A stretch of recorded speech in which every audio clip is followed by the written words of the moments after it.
The Honda Civic was dying, not all at once, not in a dramatic way, just slowly the way most things die in this country, when nobody's looking. The heater had quit 2 weeks ago. The driver's side window wouldn't roll up past halfway, and somewhere under the hood, something rattled like a tin can full of broken teeth every time Maeve Hollister turned the key. She didn't turn the key tonight. Tonight, the gas needle sat below empty, and the parking lot behind the Seattle diner was the only place a girl could sleep without getting moved along by a cop's flashlight. At 3 in the morning, Maeve pulled the moth-eaten fleece higher over her sister's shoulders. Wren was coughing again, that deep, wet, rattling cough that had started in October and never really left. 19 years old, both of them. Identical down to the freckle on their left earlobes. And between them in the glove compartment, $14 and a stale dinner roll Maeve had palmed off a bus tray an hour ago. That was when she saw the envelope on the dashboard. Cream-colored, heavy paper. Embossed lettering she'd been too tired to read 3 days ago when they picked it up from the P.O. box. Whitfield and Associates Attorneys at Law, Portland, Oregon. Maeve's cold fingers tore it open. She read it once, then again, then a third time, because the words refused to settle in her brain. Wren. Her sister stirred, coughed, wiped her mouth on the sleeve of a flannel shirt that had once belonged to a man neither of them had ever met. What? Wake up. You need to read this. What is it? I think we have a grandfather. Wren blinked. Her eyes were the color of wet slate. The color their mother's eyes had been on the days she still remembered to look at them. We don't have a grandfather, Mom said. Mom lied. The wind off Elliott Bay rattled the cracked window. Out on the sidewalk, a man was screaming at a parking meter. Inside the Civic, Maeve Hollister stared at the embossed letterhead and the small, mean, hungry world she had carried on her back for 19 years, cracked clean down the middle. His name was Silas Ashford. He was dead, and he had left them a dairy farm. The drive to Portland took 6 hours. It should have taken 3. But the Civic could only manage 55 before the rattling under the hood turned into a screaming. And every 20 miles, Maeve had to pull off the interstate and let the engine cool. Wren slept through most of it. Wren was always sleeping now. The cough had gotten worse since Halloween. They both knew what it meant. Neither of them said it out loud. Saying it out loud would make it real. Maeve drove with both hands on the wheel and a knot in her stomach the size of a fist. Because none of this made sense. Because their mother, Nora, had told them on 100 different nights in 100 different motels that her father had died before they were born. That there was no family. That it was just the 3 of them against a world that didn't want them. And then Nora had died too. When the twins were 8 years old, in a motel bathroom in Tacoma. The official report said overdose. The social worker had said it gently. The foster mother had said it less gently. And Maeve had spent 11 years carrying that word like a stone in her shoe. Overdose. Now there was an envelope from a lawyer about a man named Silas Ashford, a man who had apparently been alive this whole time, a man who had apparently been waiting for them. Maeve gripped the wheel harder. The skin on her knuckles split. She didn't notice. The law offices of Whitfield and Associates, occupied the entire 42nd floor of a glass tower overlooking the Willamette River. The receptionist saw the twins step off the elevator and immediately reached for the security phone. She put it down again when Maeve held up the letter. "We have an appointment." The receptionist's smile was the kind of smile a woman gives when she has been trained to smile. She led them down a hallway lined with oil paintings of dead white men in dark suits, past glass-walled offices where lawyers in $3,000 suits frowned at computer screens, past a coffee machine that looked like it cost more than the Honda.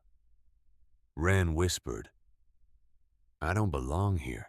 "Nobody belongs here," Maeve whispered back. "These are the people who don't belong anywhere. They just have nicer chairs." Reginald Whitfield was waiting for them in a corner conference room. He was 65 years old, maybe older. His silver hair was combed back from a high forehead, and his glasses were the kind that cost more than rent. He wore a charcoal three-piece suit and a tie the color of dried blood. When he stood up to shake their hands, his grip was dry and cool, and entirely too brief. He did not offer them coffee. He did not offer them condolences. He slid a manila folder across the mahogany table and said, "Please, sit." They sat. Arthur Silas Ashford passed away 3 weeks ago. Cardiac event. He was 74 years old. Maeve waited. His will, drafted approximately 1 month before his death, names the two of you as sole heirs to his estate. Wren's hand found Maeve's under the table, squeezed. "What estate?" Maeve said. "Cedar Hollow Dairy. 400 acres in Tillamook County, Oregon. A farmhouse, 2 barns, a milking parlor, and approximately 30 head of cattle." Maeve felt something rise in her chest that she had not felt in a very long time. It took her a second to recognize it. It was hope. Hope was a dangerous animal. Hope had teeth. Hope was the thing that had killed her mother slowly year by year, hotel by hotel, promise by promise. Maeve crushed it down before it could do any damage. "What's the catch?" she said. Whitfield smiled. It was not a kind smile. "The catch, Miss Hollister, is that your grandfather was not a financially prudent man in his final years. The dairy is failing. The herd is sick. The equipment is obsolete. And he took out substantial loans against the property." "How substantial?" Whitfield opened the folder. $485,000, plus 2 years of unpaid property taxes. The Tillamook County Bank has initiated foreclosure proceedings. You have 28 days before the property is seized and sold at public auction." Wren made a small sound, like the air had been let out of her. Maeve did not move. She stared at the number on the page. $485,000. The number made no sense to her. It was the kind of number you saw on television, the kind of number rich people fought over in divorce court. "So we get nothing," Maeve said. "On the contrary." Whitfield closed the folder, steepled his fingers. "A development firm called Vane Capital Holdings has expressed strong interest in the property. They are prepared to assume the entire debt and pay you a settlement of $10,000 in exchange for the deed. $5,000 each. You walk out of here today with cash. You sign nothing else. You owe nothing. $10,000. Maeve heard Wren stop breathing. $10,000 was an apartment. $10,000 was a doctor. $10,000 was a real bed and a real door, and a real key and a real lock.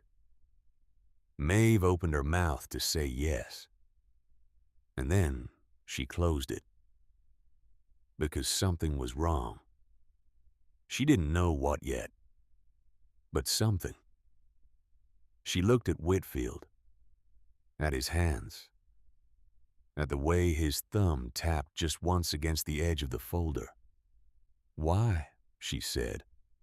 Whitfield's smile didn't change. "I'm sorry." "Why does some development firm want a contaminated dairy farm bad enough to eat $500,000 in debt and pay us cash on top? Vane Capital sees long-term recreational potential in the coastline. For 10 grand. For $10,000 in addition to the assumed liability, yes." Maeve nodded slowly. She let the silence hang. She had learned to do that on the streets. Silence was a tool. Silence made men talk. Whitfield talked. "I appreciate that this is a great deal of information at once. Perhaps you would benefit from a more generous offer." He reached for a leather portfolio on the credenza behind him, pulled out a different document. "Let me see what I can do. I can probably authorize an additional $25,000, bringing the total to 35. 20 seconds. That was how long it had taken him. 20 seconds to triple the offer. Wren's grip on Maeve's hand tightened until it hurt. Maeve looked Reginald Whitfield in the eye. "No." "Miss Hollister." "I said no. You are 19 years old. You are, if I may say so, in some financial distress. You have no farming experience, no capital, no legal counsel. You will not survive 28 days against a foreclosure action. Maybe. Take the money." "No." She stood up. Wren stood with her a half-second behind the way she had stood behind Maeve their entire lives. "Give us the keys," Maeve said. Whitfield stared at her for a long moment. Then he reached into a desk drawer and pulled out a brass key on a leather thong. He set it on the table. "You're making a mistake." "Not my first," Maeve said. She picked up the key. "Tillamook County, Oregon. Population 30,000, and most of them were cows." The Honda crawled down Highway 101 in a steady November rain. The kind of rain that didn't fall exactly. It just existed. A low, gray fog of water that coated the windshield faster than the wipers could clear it. Maeve drove. Wren navigated, holding the printed Google map close to her face because her phone had died an hour ago, and neither of them had thought to bring a charger. "Left," Wren said. "I think." "You think." "It says Cedar Hollow Lane. There's a sign. Maybe." Maeve turned left. The asphalt ended. The road became gravel, then dirt, then mud. The Honda's tires spun, caught, spun again. Maeve coaxed it forward with the gentleness of a woman whispering to a wounded animal. The trees pressed in close on both sides. Old-growth Douglas fir, wet bark, the smell of wood smoke from somewhere far off. Wren rolled her half-broken window down an inch and breathed it in. "It smells like a postcard," she whispered. "Postcards don't smell like cow manure. This one does." A mile up the road, the trees fell away. And there it was. Cedar Hollow Dairy. Maeve stopped the car. Neither of them spoke, because nothing in their lives had prepared them for the sight of it. The land stretched out for what looked like forever. Green pasture rolling down toward a line of cliffs in the distance. And beyond the cliffs, the gray heave of the Pacific Ocean. There were two enormous red barns, both of them sagging in the middle like old men too tired to stand up straight. There was a milking parlor with a collapsed corner. There was a woodshed half eaten by blackberry vines. And there was the house. The house was a Victorian, 3 stories. Dark wood weathered to the color of old bone. A wraparound porch with one of the railings missing. Bay windows on the 2nd floor, staring down at the driveway like the eyes of a thing too old to die. "Oh," Wren said. Just that. Just oh. Maeve's hands had not let go of the steering wheel. She was thinking, because somewhere in this rotting, beautiful nightmare of a place a man named Silas Ashford had lived. Alone. For years. Maybe decades. And 1 month before he died, that same man had decided for reasons no one had bothered to explain that 2 homeless girls in a dying Honda Civic should inherit everything he had left. A dairy farm. Or a coffin with 4 walls. Or both. Maeve put the car in gear. She drove the last quarter mile to the front porch. The front door opened with a groan that felt like a warning. The smell hit them first. Old wood, dust, the faint metallic note of mice, and under it all something sweet and rotten, like an apple that had been forgotten in a coat pocket for a year. Maeve stepped inside. Wren followed close enough that her breath warmed the back of Maeve's neck. The foyer was a museum of a man who had stopped caring. A coat rack heavy with 3 jackets, one of them missing a sleeve. A pair of muddy boots, size 11. A pile of unopened mail on the floor 3 months deep. The wallpaper had been a soft green once. Now it was the color of old tea. Maeve. Yeah. Are we really going to sleep here? Yeah. Is there even electricity? Maeve flicked the switch by the door. Nothing. No. The kitchen was worse. A sink piled with dishes that hadn't been washed since the previous summer. A calendar on the wall from the year they were born. A coffee mug on the table empty with a film of mold inside it. Maeve picked it up. Set it down. Picked it up again. Because the mug was clean on the outside. Recently dusted. Like someone had cared at the end about this one stupid mug. Like a man who knew he was dying and wanted to leave one thing behind that wasn't broken. She put it down. She did not let her sister see her face. They spent the first night on a mattress they dragged from upstairs into the living room. Maeve built a fire in the stone fireplace. Wren wrapped herself in a quilt that smelled of lavender and decades. The flames threw long shadows on the walls. Wren slept. Maeve did not. Maeve sat with her back against the wall and watched the windows, because something Whitfield had said kept turning over in her head, like a stone in a polishing tumbler, smoother every time. Vein capital sees long-term recreational potential in the coastline. For $10,000 in addition to the assumed liability, 20 seconds, $35,000. She thought about her grandfather, a man she had never met, a man whose face she had never seen, a man who had by all official accounts been dead her entire childhood. She thought about the brass key in her pocket, She thought about the way Reginald Whitfield's thumb had tapped the folder just once like the tail of a cat. She thought about Wren's cough. Outside in the dark, something moved through the long grass. Maeve told herself it was a deer. She did not believe it.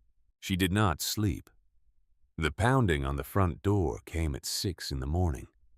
Maeve was on her feet before her eyes were fully open. She grabbed the iron fire poker from the hearth.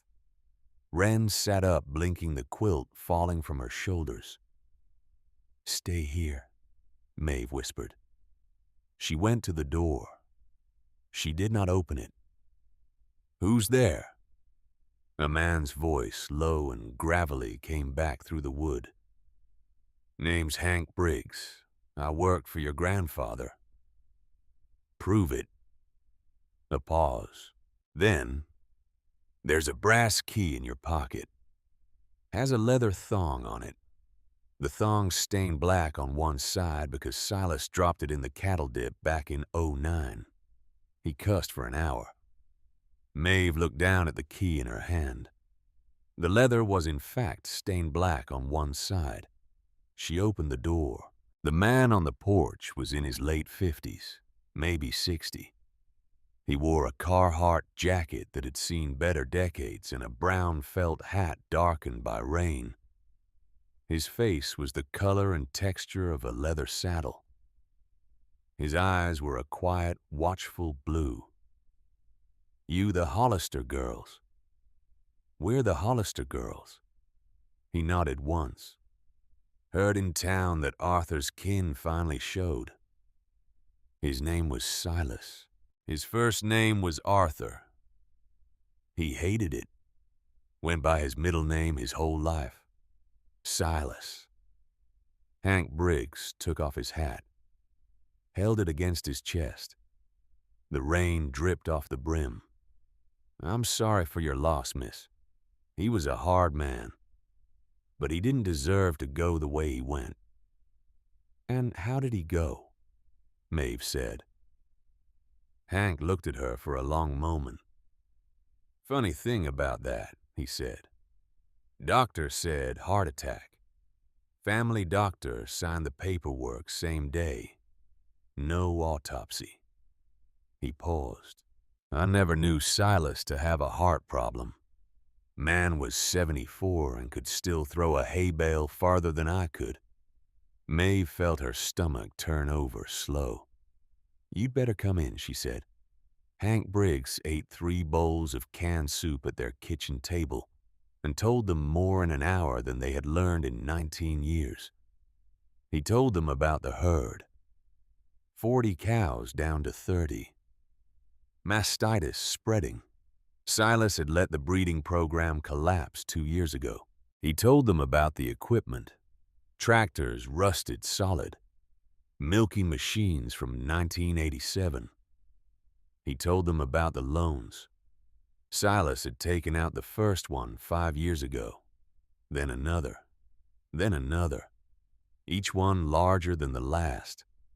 Each one disappearing somewhere into a hole nobody could see the bottom of. "Where did the money go?" Maeve asked. Hank looked at her over the rim of his soup spoon. "Into the ground, miss, most of it." "Into the ground."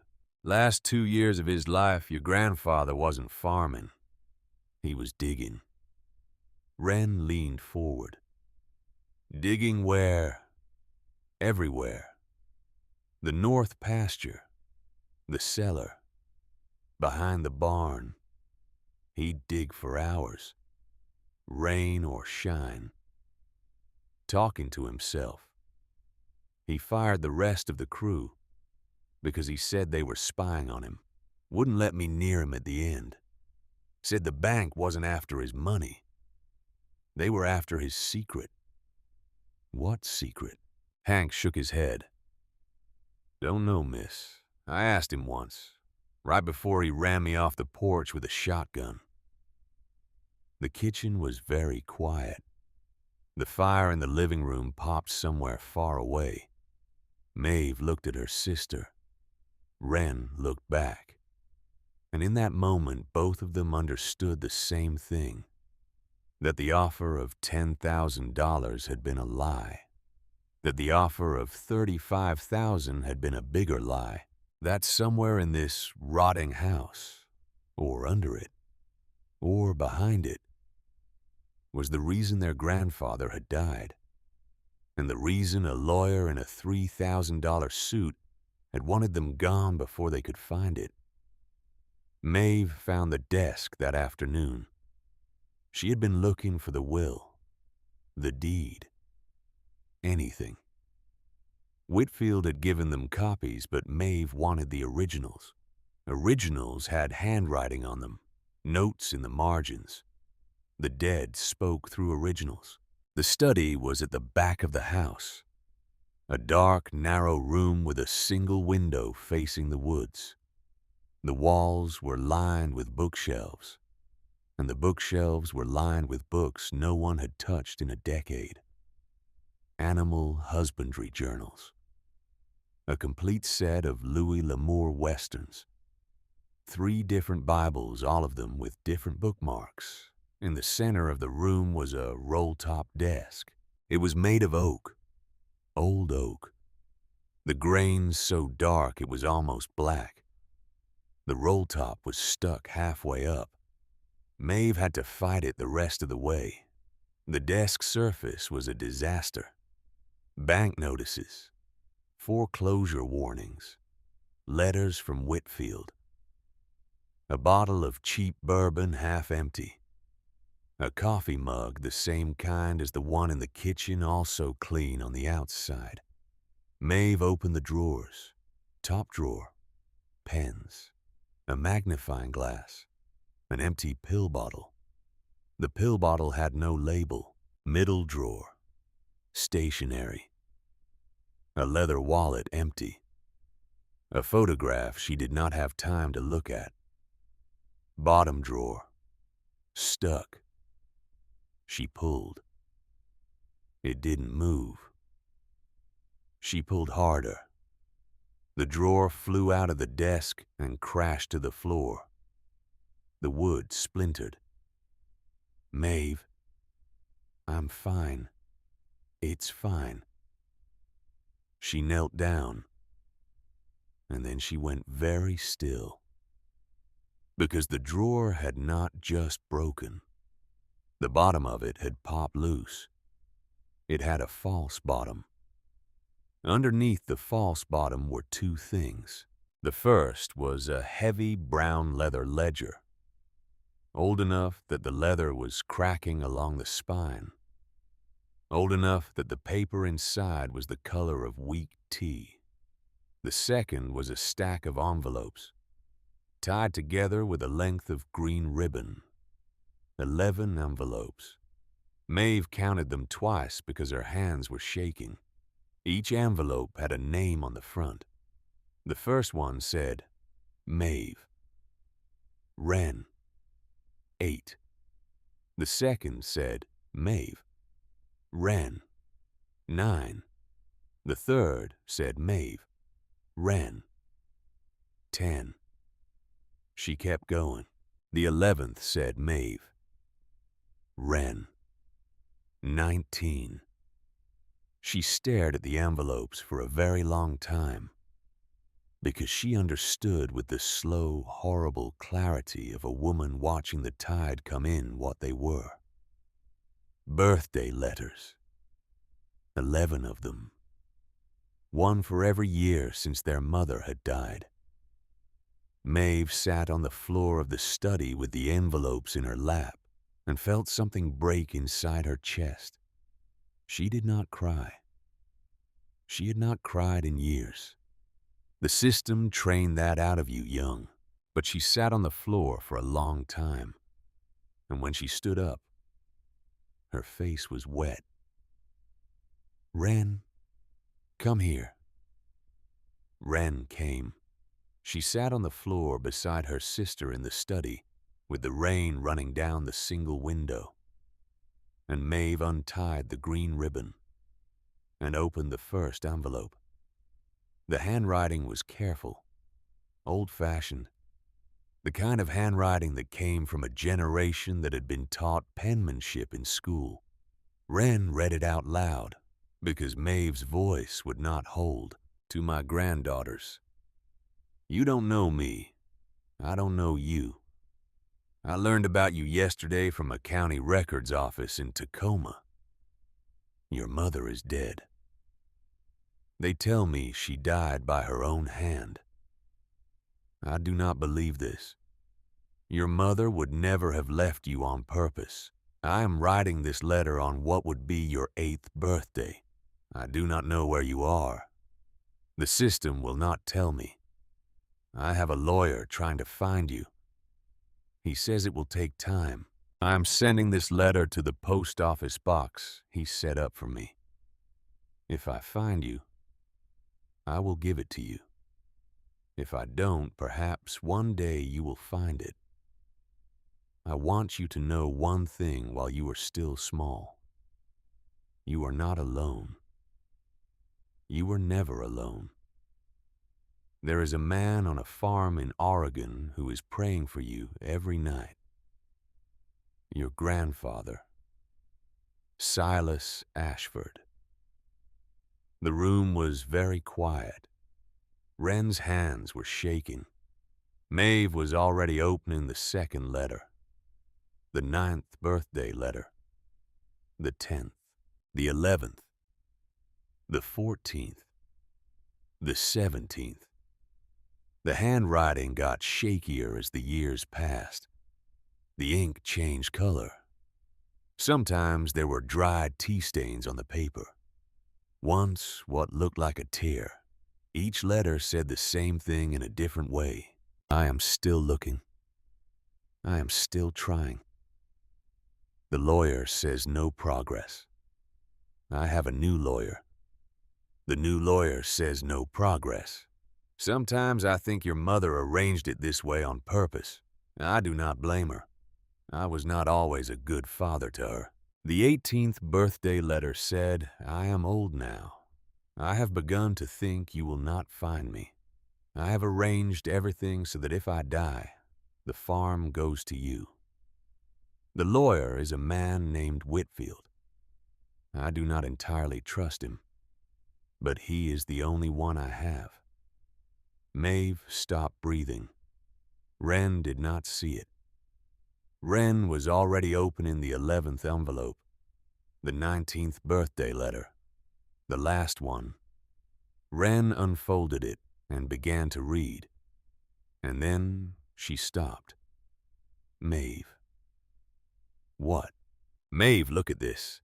Wren held out the letter. The handwriting on it was almost illegible, spider-thin, trembling. The kind of handwriting that came from a hand too sick to hold a pen. It was dated 3 days before Silas Ashford's death. To my granddaughters, if you are reading this, then I have failed. I have spent 11 years trying to find you. I have spent 11 years writing these letters because I could not write them to your mother and have her read them. Your mother was a kind girl. She was smart and brave, and her laugh sounded like a bell. I drove her away from this farm 30 years ago because I was a fool and a hard man, and by the time I understood what I had done, it was too late.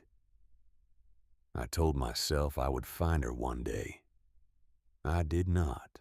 Then I learned 11 years ago that she was dead, and that she had 2 daughters, and that those daughters were in the foster system in Washington. I've been trying to reach you ever since. Whitfield said he was helping me. He was lying. I see that now. I should have seen it earlier. I am old and slow, and I trusted the wrong man. He has been opening my letters. He has been telling the wrong post office. He has been keeping you from me on purpose. I do not know why, but last week I went to my attic and I found my father's old papers. And I learned things about this land, about the men who built it, about the men who took it. And I understood finally what Whitfield wanted. He has been poisoning me. I know how that sounds. I know how it reads on a page. But I am not a confused old man. I have had every cup of coffee made by his secretary for the past month. I am dying in pieces, and I know exactly why. The same way your mother died. She did not overdose. She did not kill herself. She was killed. And the men who killed her are the same men who are killing me. Listen to me carefully. The proof is in the cellar. Under the stones. Find the false bottom in the ledger box. There is a key. Use it. Trust no one named Vane. Trust no one named Whitfield. Trust the woman next door. Her name is Cora Lindquist. She knew your mother. She is the only one I have ever told. I love you, Maeve. I love you, Wren. I have always loved you.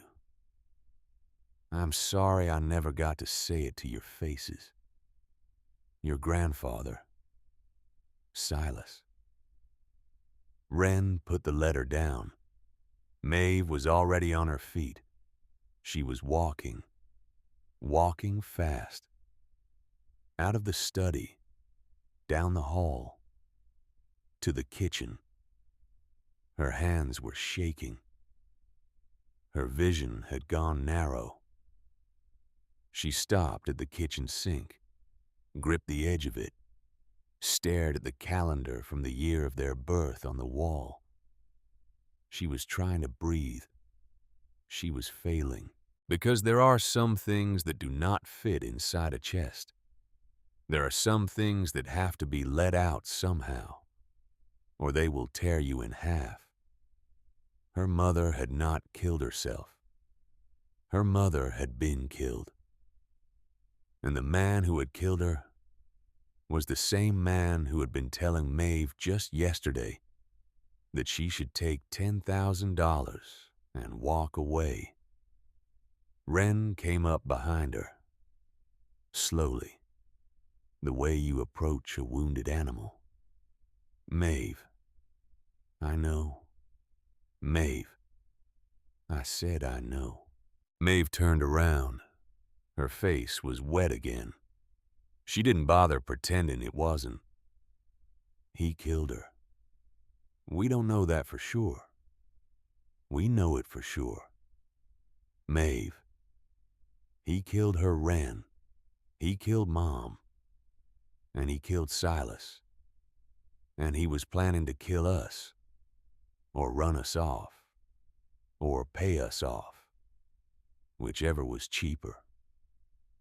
Wren put her thin arms around her sister and held on. Her chest rattled when she breathed.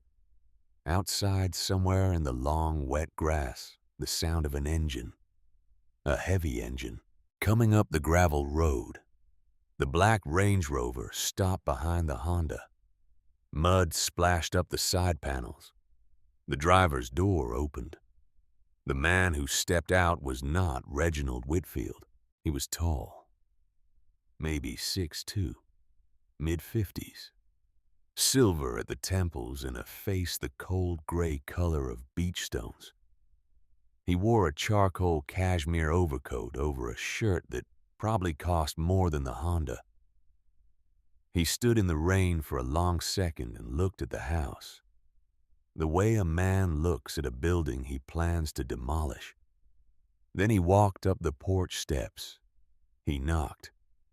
Maeve was already at the door, the iron fire poker in her right hand, the brass key in her left. "Don't open it," Wren whispered. Maeve opened it. The man on the porch smiled. The smile did not touch his eyes. "Miss Hollister, my name is Tobias Vane. I know who you are." "You do?" Vane Capital Holdings. Indeed. He glanced at the fire poker. The smile flickered, then steadied. Mr. Whitfield called me this morning. He told me you had declined the firm's offer. That's right. He suggested you might benefit from a more direct conversation. Mr. Whitfield is a liar. The smile did not move. But something behind the eyes did. A small adjustment. The way a chess player looks at a board after his opponent makes an unexpected move. That's a strong word. It's the right word. May I come in? No. He nodded slowly as if he had expected that. He reached into the breast pocket of his coat. Maeve tightened her grip on the poker. He pulled out a checkbook, a gold pen. I am not Mr. Whitfield, he said. I do not enjoy negotiation. I do not enjoy delays. My time is worth a great deal of money, and I have driven 3 hours through the rain to talk to you, because I want this resolved tonight. It's already resolved. Allow me to disagree. He uncapped the pen. My final offer. Today only. $75,000 cash. The deed transfers to me. The bank is paid. Your sister gets the medical care she clearly needs. You walk out of this rotting graveyard, and you never look back. $75,000. Maeve felt the number land in her chest like a stone. $75,000 was an apartment, with windows and heat, and a door that locked. $75,000 was a real doctor for Wren, not a free clinic. A specialist. The kind of specialist who could put her sister back together. $75,000 was a normal life. Maeve looked at Tobias Vane. She looked at the pen in his hand. She thought about her grandfather. 11 letters, 11 years. I have always loved you. I'm sorry I never got to say it to your faces. She thought about her mother, dying alone in a motel bathroom. The needle they had put beside her body. The needle she had never used. The official report said overdose. It had been a lie. For 11 years, it had been a lie. Maeve smiled at Tobias Vane. It was not a kind smile. My grandfather did a lot of digging before he died, Mr. Vane. The smile on his face went perfectly still. For 1 full second. It was enough. It was a confession. Arthur was a confused old man, he said. The pen had stopped moving. He was clearer than anyone I've ever met. Miss Hollister, get off my porch. You are making a mistake. Get off my porch. He stood there for a long moment. The rain drummed on the porch roof. Somewhere in the pasture, a cow bawled. Tobias Vane folded the checkbook back into his coat. The pen clicked closed in his hand. He nodded very slightly. As you wish, Miss Hollister. He turned and walked down the porch steps. He did not hurry. He got into the Range Rover. He drove away. Maeve closed the door. She turned the deadbolt. She slid down the door until she was sitting on the floor of the foyer. Her hands shaking so hard, the iron poker rattled against the floorboards. Wren sat down beside her. You didn't take it, Wren said. No. 75,000. No. For me, you didn't take it. Maeve turned her head and looked at her sister. For you, she said. I would have taken it. I almost did. Why didn't you? Maeve thought about that for a while. Because Mom didn't take it either, she said finally. Whatever they offered her. She didn't take it. And that's why she's dead. And if I take it now, then she died for nothing. And she didn't die for nothing, Wren. She didn't. Wren leaned her head against her sister's shoulder. She did not cry. She had not cried since she was 8, but her hand found Maeve's hand and held on and did not let go. That night, Maeve went looking for the medical records. The letter had said her mother had been killed. It had not said how. And Maeve was a girl who had grown up in a system that demanded paperwork for everything. Birth certificates, death certificates, foster placements, medical records. If her mother had died 11 years ago, there were records. She found the file cabinet in the closet behind the study, under a tarp, locked. She broke the lock with the fire poker, because she was beyond caring about furniture. The cabinet was full. Her grandfather had been a careful man. Folder after folder alphabetized in a hand that had once been steady. Tax returns. Veterinary records for cattle going back to the late 70s. A folder labeled jury duty. A folder labeled church. And then in the back, a folder labeled simply Nora. Maeve opened it on the kitchen table. Wren stood beside her holding a flashlight because the power was still out. Inside the folder were copies of everything. Her mother's birth certificate, her mother's high school diploma, a photograph Maeve had never seen before of a young woman with her own face, standing in front of a barn laughing at something off camera. And at the back, a copy of the death certificate, and clipped to the death certificate, a handwritten note in her grandfather's handwriting. The note said, "Toxicology report was changed. I have the original. Seller." Maeve read the note 3 times. Then she pulled out the death certificate underneath, and she stopped. Because the cause of death listed on the certificate was overdose. But there was a second page. A second page that someone somewhere had paid to keep buried. It was a private toxicology workup, ordered by Silas Ashford, from an independent lab in Eugene, Oregon, run on hair samples taken from the body before burial. The results showed no opioids in her mother's system, no heroin, no fentanyl. What it showed was thallium, a heavy metal poison, tasteless, odorless, famously used by men who knew what they were doing. Famously used by professionals. Maeve set the page down. She did not move for a long time.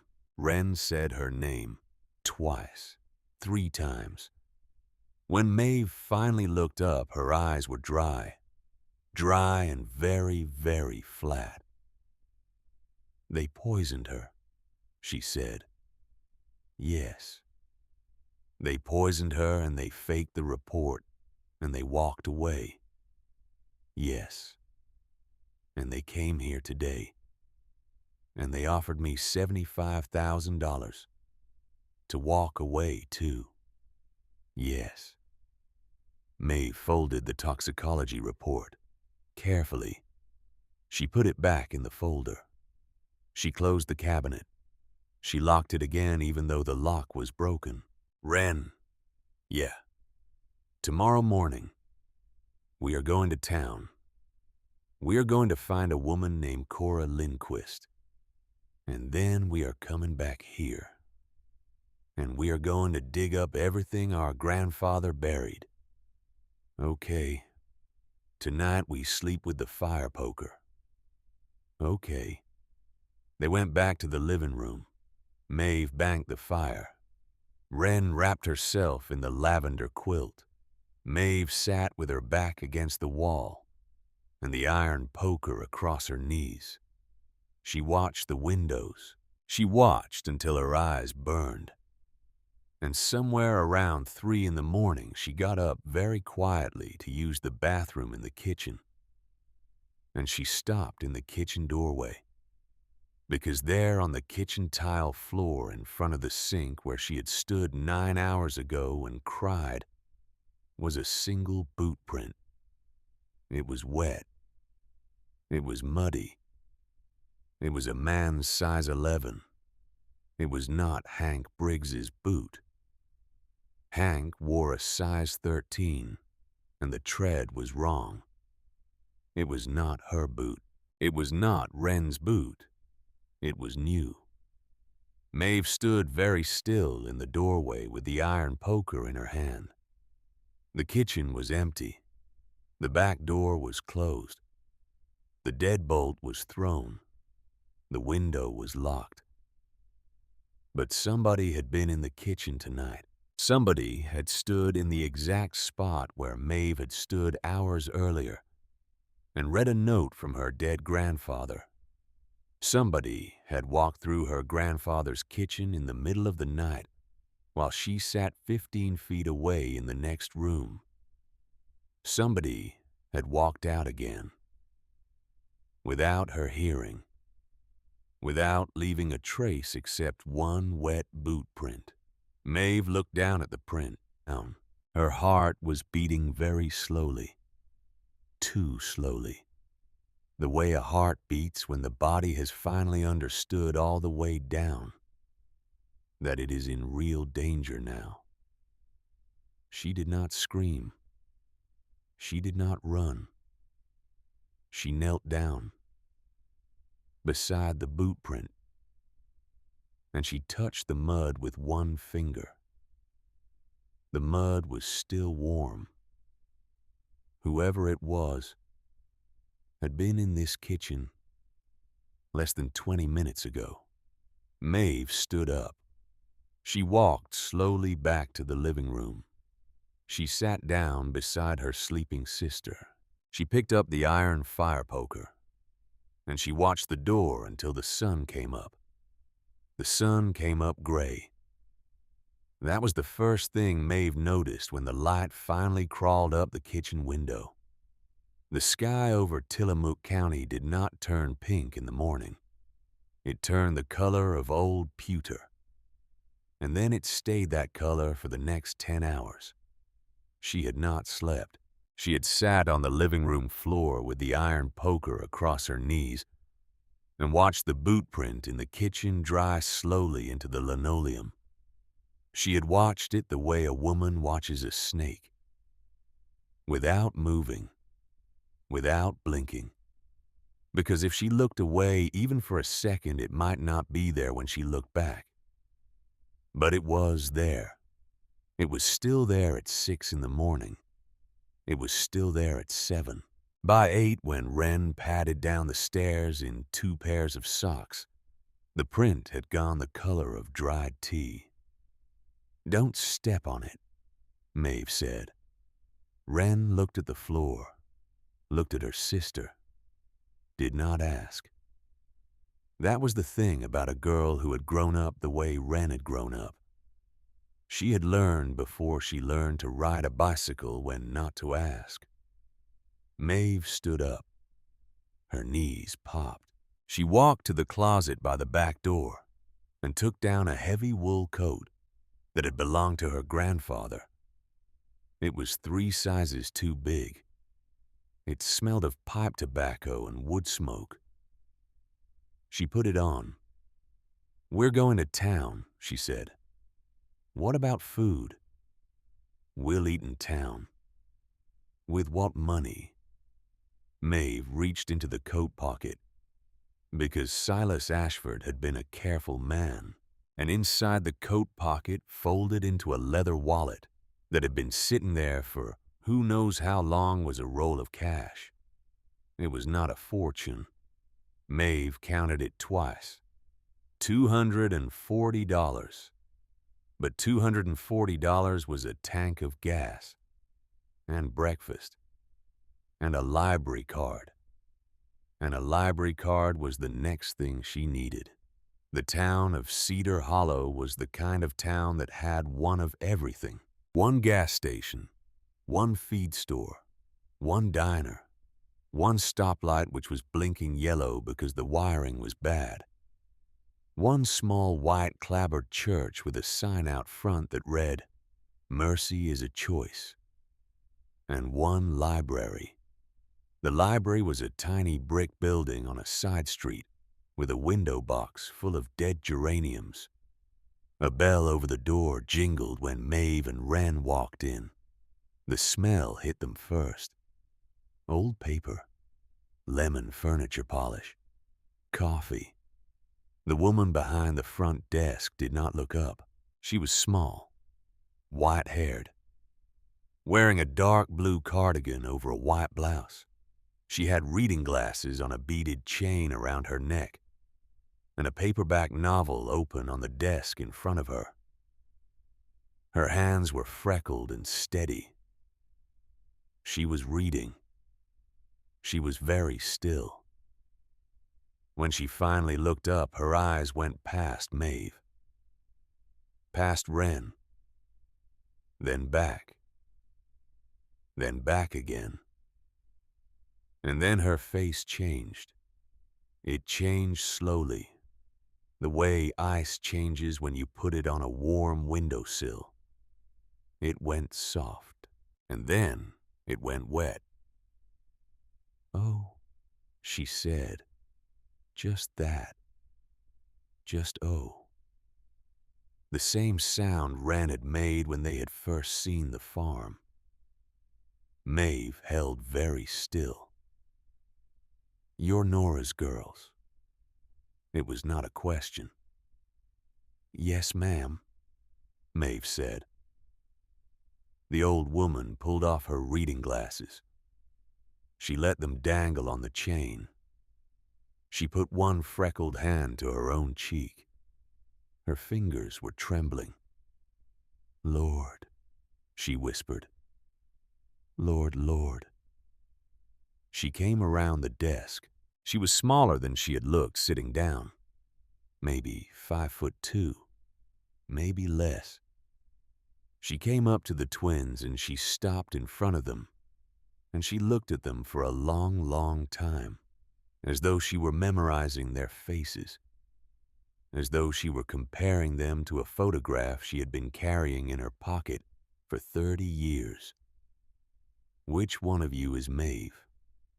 "I am." "And you must be Wren." "Yes, ma'am." The old woman closed her eyes. She nodded once, and then she said the strangest thing Maeve had ever heard a stranger say. "I have been waiting for you," she said, "since you were 9 years old." Her name was Cora Lindquist. She was 75. She had been the librarian of Cedar Hollow for 38 years. Before that, she had been a high school English teacher. Before that, she had been a young Lutheran woman from Astoria who had married a logger and moved south to a tiny town because the logger had been promised a job. The logger had died in 1979. Falling tree. He had been 28 years old. They had been married for 2 years.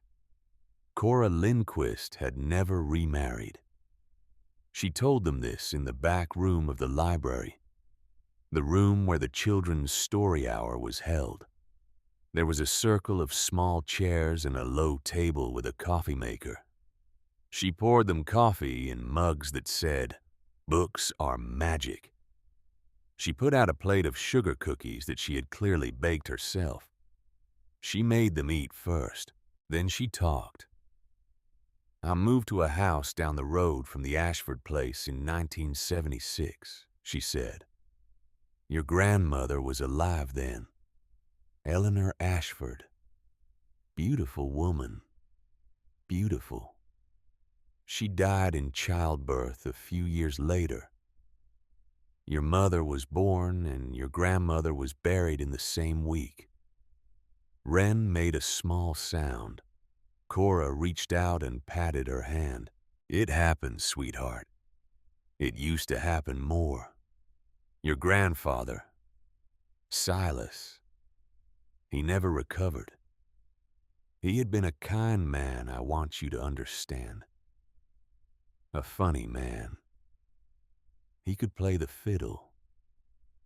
He used to come over to my husband's wakes and play. After your grandmother died, he stopped. Stopped playing. Stopped laughing. Stopped. He just farmed. She paused. She refilled Maeve's coffee. Her hand was steady now. And then there was your mother. There was Nora. Maeve's throat closed. She drank coffee to keep it from showing. She was the prettiest little girl in 3 counties, Cora said quietly. Eyes like wet slate. Same as both of you. She'd come knocking on my door after school because her father wouldn't speak to her. Wouldn't speak to her. His own daughter. Some men, when they lose a wife, they pour all their love into the child. Some men, they go the other way. Cora's mouth went tight. I taught her to bake. I taught her to read for pleasure. I taught her to drive. Her own father didn't teach her to drive. I did. In an old Ford pickup with a busted clutch on the back roads behind the dairy. What happened to her? Maeve said. Her voice came out small. She hated that her voice came out small. Cora looked at her for a long time. What happened to her, she said slowly, is what happens to a great many bright young women. She fell in love with a boy who was no good. And by the time she figured it out, she was pregnant with twins. And by the time she came home to tell her father, he had been spending too much time with a man named Whitfield.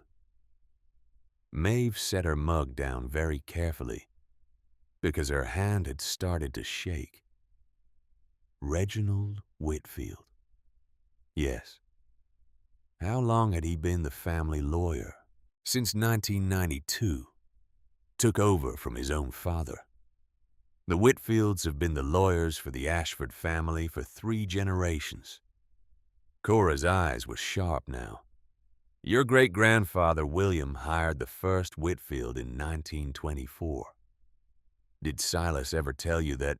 Silas never told me anything. No. He couldn't. They were watching. Maeve felt the air in the room change. Watching? Yes, child. For how long? Cora Lindquist looked at the coffee in her mug. All your life, she said. Both of yours. Cora made them lunch in the back room of the library. Tomato soup from a can. Grilled cheese on white bread. The kind of lunch a grandmother makes when she does not know what else to do with her hands. And while the cheese melted in the pan, she told them everything. She told them about Nora running away as a teenager. She told them about Nora coming back years later with 2 baby girls and no husband, and a black eye she said she had gotten falling down a flight of stairs. She told them about Silas turning Nora away, saying it was time she figured things out for herself.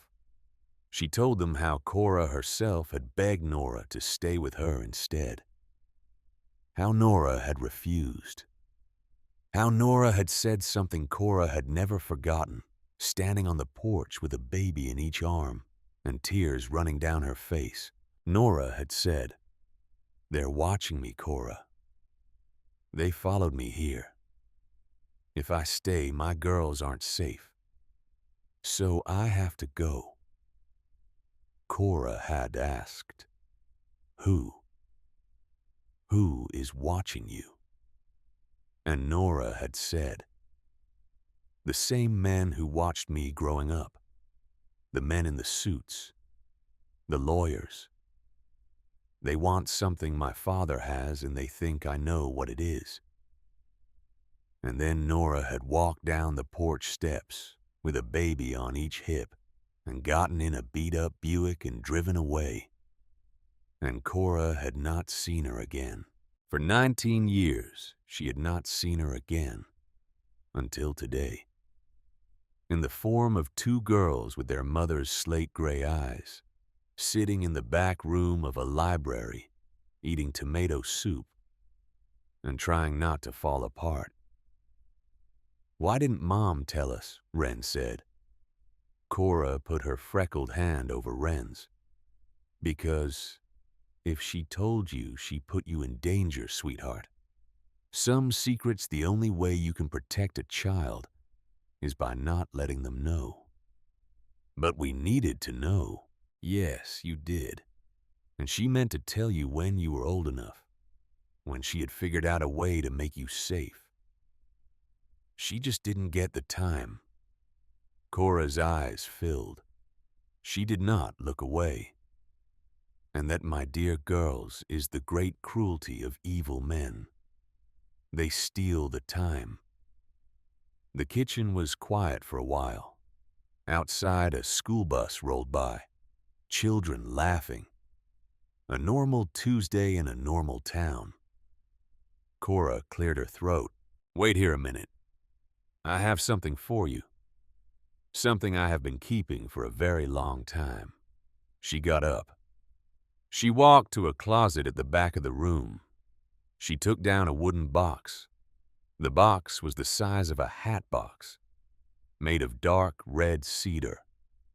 The wood was so old it had gone soft at the corners. There was a brass clasp on the front. She set it on the table. "Silas brought this to me 3 weeks before he died," Cora said. "He came into the library. He sat in this chair. He set this box on this table. He said, 'Cora, if anything happens to me, please give this to my granddaughters, the ones I have never met. Promise me.'" She looked up. "I promised him." She undid the brass clasp. She lifted the lid. Inside the box were 3 things: a stack of photographs, a cassette tape, and a single hand-drawn map. The photographs first. Maeve picked them up and her hands were not steady at all anymore. The first photograph was of a young woman in a wedding dress. She was standing on the porch of the Cedar Hollow farmhouse. She was laughing. Her eyes were the color of wet slate. "Eleanor," Cora whispered, "your grandmother." The second photograph was of a man in his 40s holding a little girl on his shoulders. The little girl had her mother's eyes. The man was laughing too. The man was Silas, younger, whole, before the world had hollowed him out. "That's your mother, 5 years old. He used to take her to the county fair every summer." The third photograph. Maeve almost stopped breathing. It was a Polaroid, square, yellowed at the edges. It showed 2 infant girls in matching pink onesies lying on a quilt that Maeve recognized. The lavender quilt. The same one that was upstairs on her grandfather's bed. The photograph was dated in Sharpie on the white border. October. The year of their birth. Maeve and Wren were 2 months old. "How?" Maeve whispered. "How did he have this?" "Your mother sent it to him. after she ran. He kept it in his wallet. For nearly 20 years, he kept it in his wallet. Maeve put the photograph down. She put it down very carefully because her hands had begun to shake so badly. She was afraid she would tear it. The cassette tape was next. It was a TDK 90-minute tape.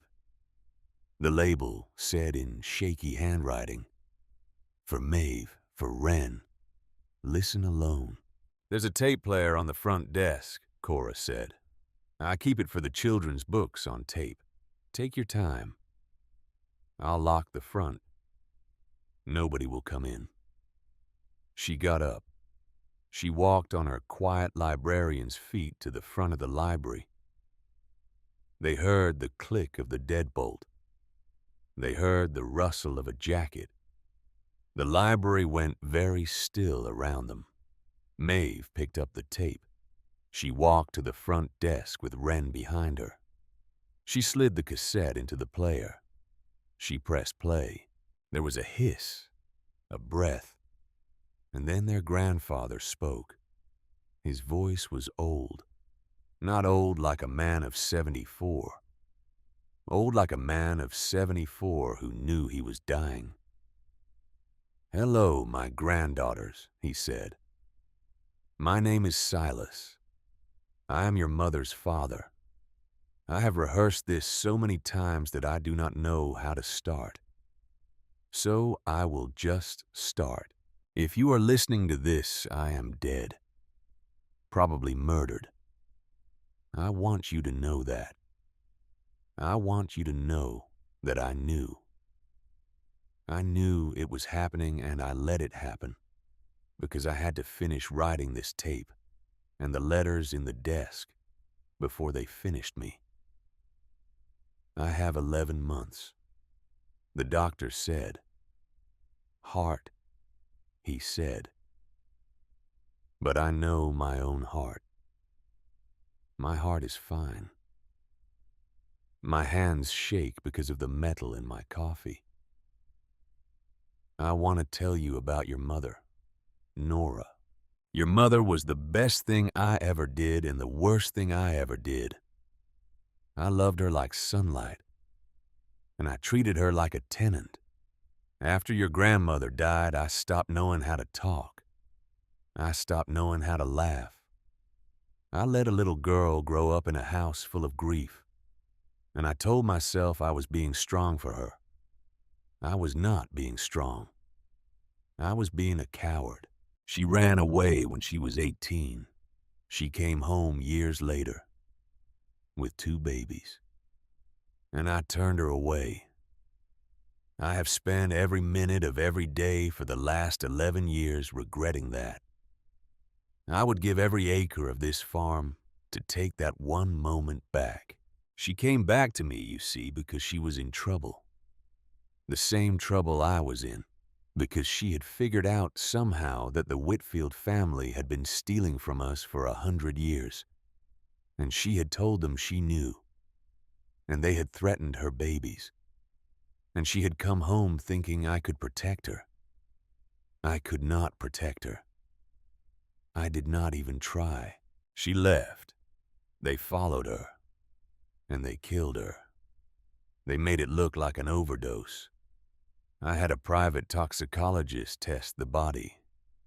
There was no heroin in your mother's blood. There was thallium. That is a poison favored by professionals. They are professionals. I have spent 11 years trying to find you. The Whitfield boy, the second one, has been intercepting my mail. I learned that 2 months ago. By then, I was already sick. I knew what was coming. I have written you 11 letters, 1 for every birthday I missed. I am leaving them in the desk for you. I hope you find them. I have also left you the proof of what they have done. To me, to your mother, to my father William, and to my grandfather Elias. It is in the cellar. under the central stone pillar. There is a key in the desk, a black key. It will open a grate. There is a sea cave under this house. There is a fortune in it, but the fortune is not the point. The point is the lockbox. Inside the lockbox is the document that will end them. All of them. The man you must watch is named Tobias Vane. He is the great-grandson of the man who started all of this. But he is not the brain. The brain is Whitfield, Reginald. He is the spider in the middle of the web. I love you both. I have loved you every day of your lives. I am sorry. Live well. Live free. Bury your mother properly. Tell her the world finally knows what they did to her. And girls, my granddaughters, my darling girls, be careful. I will see you on the other side. The tape hissed, and then it stopped. Maeve did not cry. Wren did not cry. They sat at the front desk of a small-town library with a dead man's voice still hanging in the air around them. And neither of them moved, because if they moved, they would shatter. And there was no time to shatter.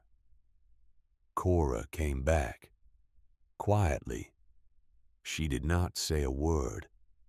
She put one hand on Maeve's shoulder, one hand on Wren's, and she stood behind them like a wall they had not known was waiting for them all this time. After a long while, Maeve found her voice. Cora. Yes, sweetheart. Did you know about the poison? I suspected. For how long? Since your mother died. Cora's voice was steady, but her hand was shaking. I never had proof. I am only a librarian. But I knew Nora. And I knew she did not use needles. And you stayed. I stayed because Silas asked me to. He said one day his grandchildren would come. And he said, when they come, somebody who loved their mother needs to be here for them. So I stayed. Maeve closed her eyes. She stood up. She did something she had not done in a very long time. She turned around, and she put her arms around the small, white-haired woman behind her. And she held on. Cora held back. Cora held back tighter than Maeve had been held in 11 years. After a moment, Wren stood up. Wren joined the hug. 3 women, 1 library, 1 dead voice on a tape between them. And whatever was coming next, they would face it together. Because there are some things in this life that are stronger than men in suits with checkbooks. There are some things that are stronger than poison. There are some things that even the patient cruelty of 100 years cannot kill. A woman's love for another woman's children is one of those things. They went back to the farm at dusk. Cora followed in her own car, a 1998 Subaru with a bumper sticker that said, "Go Libraries." She had insisted. She had said, if you think for 1 minute that I am leaving the 2 of you alone in that house tonight, you do not know me at all. Maeve had not argued. Maeve had cried in the parking lot just for a minute with her face pressed against the cold metal of the Honda's roof. And then she had wiped her face, and she had driven home. The farmhouse was dark when they arrived. Hank Briggs was sitting on the porch in a wooden chair with a shotgun across his knees. He stood up when the headlights swept across him. "Heard a truck come down the lane around 3, he said. "Not mine. Not yours. So I came to sit." Maeve stopped on the bottom step. "Hank?" "Yeah. Did you know?" He looked at her. The light from the porch lamp threw deep shadows in the lines of his face. He was a tired man with a shotgun and a long memory. Did I know what, miss? That somebody was watching this house. A long pause. I knew somebody was paying me to watch it, he said quietly. The world went still. Wren made a small sound. Cora's hand found Maeve's elbow. Tell me, Maeve said.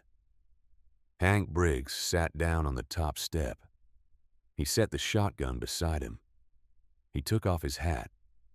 He held it in both hands the way men of his generation did when they were ashamed. 5 years ago, he said. Around the time your grandfather started getting strange, Vane Capital sent a man to my trailer. Said they wanted somebody on the inside. Said they'd pay me an extra $1,000 a month in cash, just to call a number once a week and tell them how Silas was doing, what he was saying, where he was digging. And you took it. I took it. His voice was flat. I had a wife in a memory care unit in Salem. $8,000 a month. I am a foreman for a dairy farm. I made $42,000 a year. So yes, miss, I took it. Hank, I want you to understand. I did not know they were going to hurt him. They told me they were investors. They told me Silas was an old friend. They told me they wanted to make sure he was well. And then he died. Yes. And then you knew. He nodded. He did not look up. I knew the day after. I knew when they called me at 5 in the morning to ask whether his lawyer had been by. They were too quick. They were too prepared. I knew then. His voice cracked. Miss Hollister, I want you to know this. The day Silas died, I drove to the bank. I withdrew everything they had ever paid me. $62,000. It is in a safe deposit box in Tillamook. It is yours. Every dollar. You take it. You put it toward whatever you need. Maeve looked at him for a long, long time. That doesn't fix it, Hank. No, miss, it does not fix it. My grandfather is still dead. Yes. And my mother. His face caved in. He had not known. She could see in his face that he had not known. Your mother. They killed her too, Hank. 11 years ago. They poisoned her in a motel bathroom in Tacoma. They made it look like a needle. Hank Briggs put his face in his hands. He did not weep loudly. He was a man of his generation. He wept the quiet way, with his shoulders trembling under his Carhartt jacket. And after a while he looked up. His eyes were red. Miss Hollister. Yes, I will not ask you to forgive me. I have no right. But I will ask you to use me. I have worked this land for 31 years. I know every inch of it, every fence post, every gate, every sound the house makes at night. If you are going down into that cellar to find what your grandfather found, you are not going alone. Maeve looked at Cora. Cora looked back. The old woman's face was unreadable. He's been on the wrong side, Maeve, Cora said. But he was not the brain. They never tell men like Hank what they are really doing.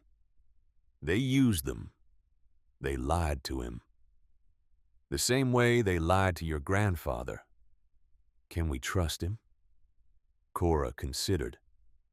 I think the question, sweetheart, is whether he can be useful.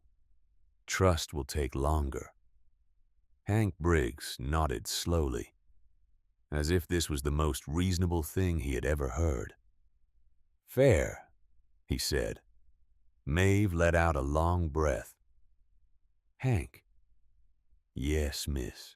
There is a basement under this house. There is a stone pillar. There is a key in the desk that fits a grate.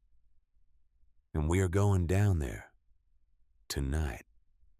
Tomorrow at the latest. Yes, miss. You watch the front door. Cora watches the back. And if a black Range Rover comes up that driveway, you put a hole in it. He smiled. Small. Tired. But a smile. Yes, miss. They had 4 days left. That was what the bank had said. 28 days from the foreclosure notice. 24 had passed. They were running out of time. Maeve started ripping the house apart while Cora made dinner. Not for the lockbox. The lockbox was in the cellar. She would get to the cellar. But first, she wanted to know what else was in this house. Because if her grandfather had hidden 11 letters in a desk and a tape with a librarian, then there were other things hidden too. Men who feel watched hide many things, in many places, so that even if the watchers find one, they will not find them all. She found 3 more things before midnight. The first was a metal detector in the basement closet. Dusty. The batteries dead. Maeve put fresh batteries in it and set it by the back door. The second was a notebook in a sock drawer. Behind the sock drawer, in a hollow space her grandfather had carved with a chisel into the back of the dresser. The notebook was full of pencil sketches. Every page a different sketch of the central stone pillar in the cellar. Each sketch labeled with measurements, with angles, with dates. The earliest sketch was dated 5 years ago. He had been mapping it for 5 years. The third was the camera. Wren found it. Wren had been sitting in the living room reading one of the Lamour westerns from the study, because Wren was the kind of girl who calmed down by reading. She had stretched up to put the book back on the shelf, and she had paused. Maeve. Yeah. Maeve, come here. Right now. Maeve came. Wren was pointing at a small ceramic owl on top of the bookshelf. A decorative thing. The kind of thing a man's wife might have bought him 40 years ago. It had 2 small glass eyes. The left eye was glowing very faintly red. Maeve picked up a chair. She climbed onto it. She took the owl down. She turned it over. The bottom had been hollowed out. Inside was a small pinhole camera. Wi-Fi enabled. Battery powered. The model number was printed on the side. Maeve put the owl on the floor and stepped on it. Hard. The plastic crunched. The red light went out. Wren, she said, we are searching every room right now. They searched.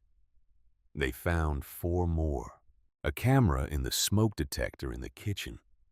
A camera in a fake electrical outlet in the upstairs hallway. A camera inside a clock radio in the master bedroom. A camera embedded in the spine of a Bible on the study desk. By 2 in the morning, they had a small mound of broken plastic on the kitchen table. 5 cameras. 3 microphones. All of it newer than the rest of the house. All of it installed within the last 2 years. Cora looked at the pile. Cora's mouth went tight. "They have been watching him die," she said, "for entertainment. And they were watching us too," Maeve said. "Whitfield knew everything we said in this house, from the moment we walked in. He knew about the letters. He knew. He knew about the tape. He knew. Then he knows we know." Cora looked at Maeve. Maeve looked at Cora. And then Hank Briggs, who had been sitting silent in the corner with the shotgun, stood up.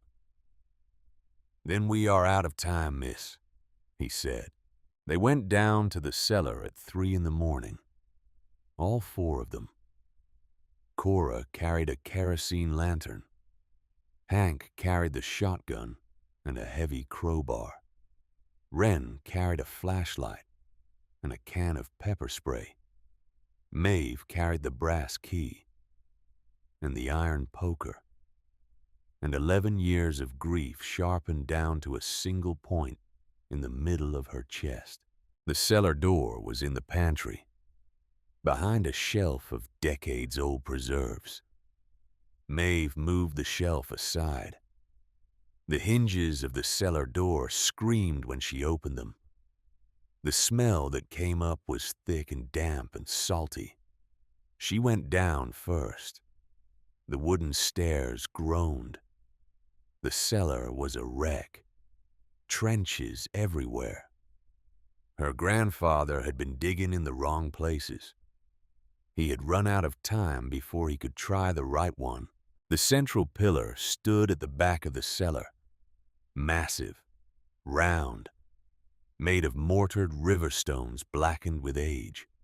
It went from floor to ceiling. It was holding the entire house up. At the base of it, the dirt floor had been recently disturbed.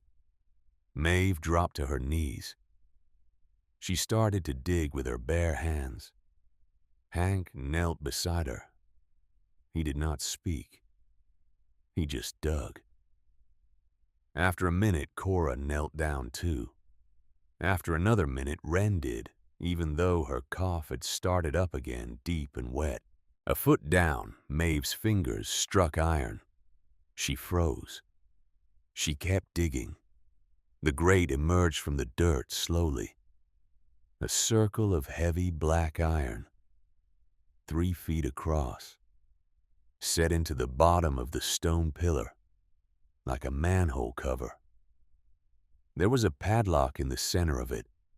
The padlock was older than any of them, encrusted with rust, caked with 100 years of dirt.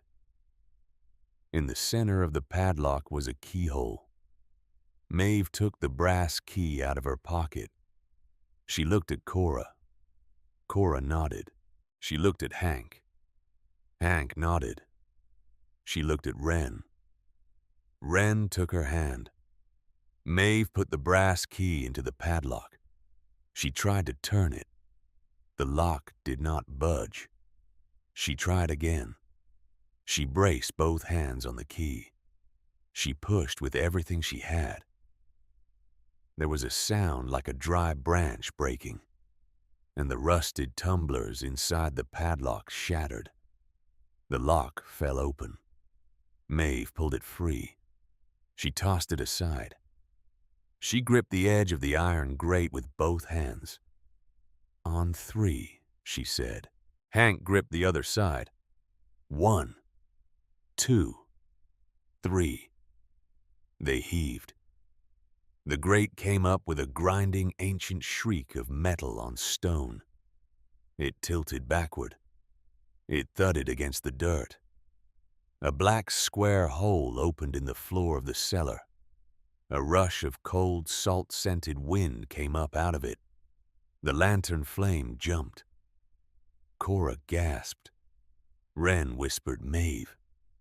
Maeve looked down into the hole. Down.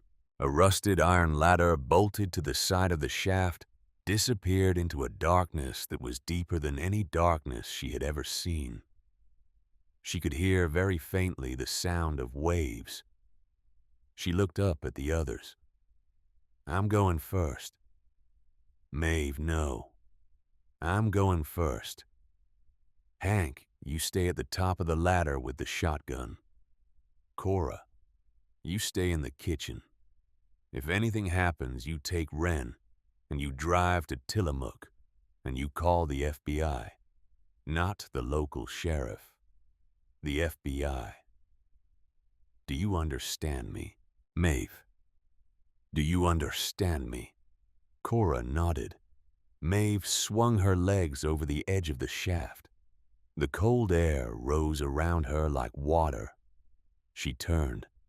She gripped the iron ladder. She began to climb down. Down, down, down into the dark. The light from Cora's lantern grew smaller above her. The sound of the waves grew louder below. The salt smell grew stronger and stronger. After a long time, her boots hit something solid. She had reached the bottom. She turned on the flashlight clipped to her belt. She turned around, and the world stopped. Because Maeve Hollister was standing in a cathedral. A cathedral made of stone and salt and silence. A natural sea cave the size of a church, stretching back into a darkness her flashlight could not pierce. The far end of the cave opened somewhere distant to the open Pacific. She could hear the surf. She could feel it in the floor under her boots. But it was not the cave that stopped her breath. It was what was in it, stacked floor to ceiling, in long, neat rows.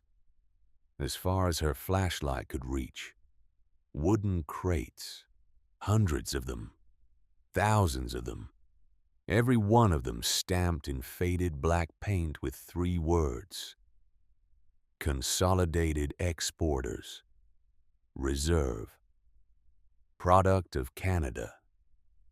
Maeve Hollister stood in the dark in the cathedral under her grandfather's house, and she understood finally what the men in the suits had been killing for.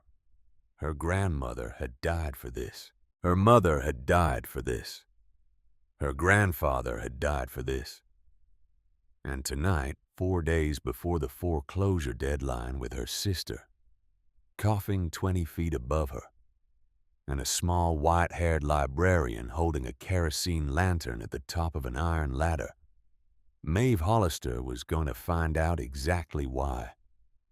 Above her, far above her, she heard the faint sound of a heavy engine on the gravel road outside. A second engine. And a third. Headlights swept across the cellar window. A man's voice, raised and angry, called out across the yard. And Cora Lindquist called down the shaft very quietly in a voice that was trying very hard not to shake. Maeve, sweetheart, they're here.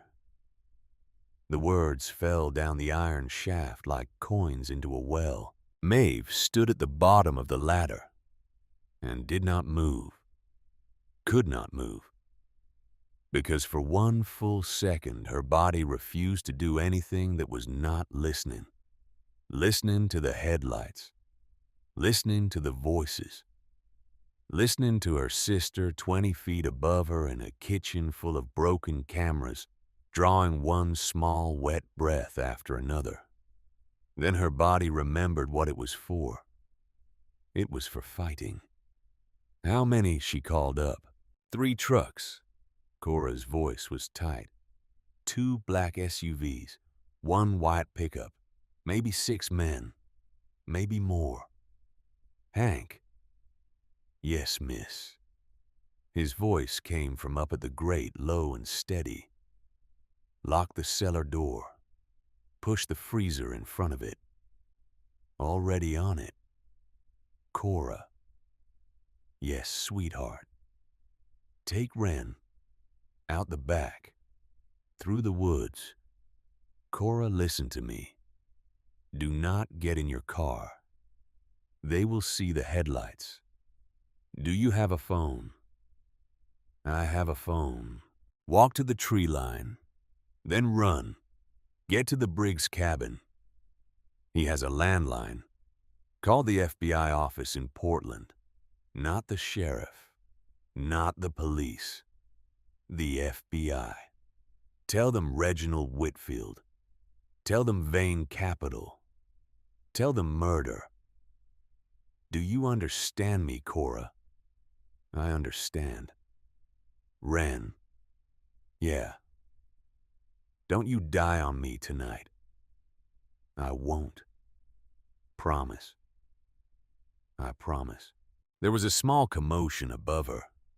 Footsteps, the whisper of a coat, the cellar door slamming, the screech of a chest freezer being dragged across linoleum. And then, very faint, the sound of two women going out the back door of a Victorian farmhouse and into the woods at the edge of the world. Then there was only Maeve, and the cave, and the men coming. She turned the flashlight off, because if they came down the ladder, the first thing they would see was the light. The dark settled over her like cold water.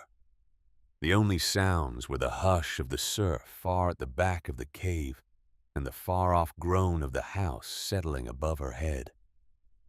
She could hear her own heartbeat. She could hear it loud. She told it to slow down. It did not listen. Maeve Hollister stood in pitch black in a cathedral of stolen liquor and tried to think. Think.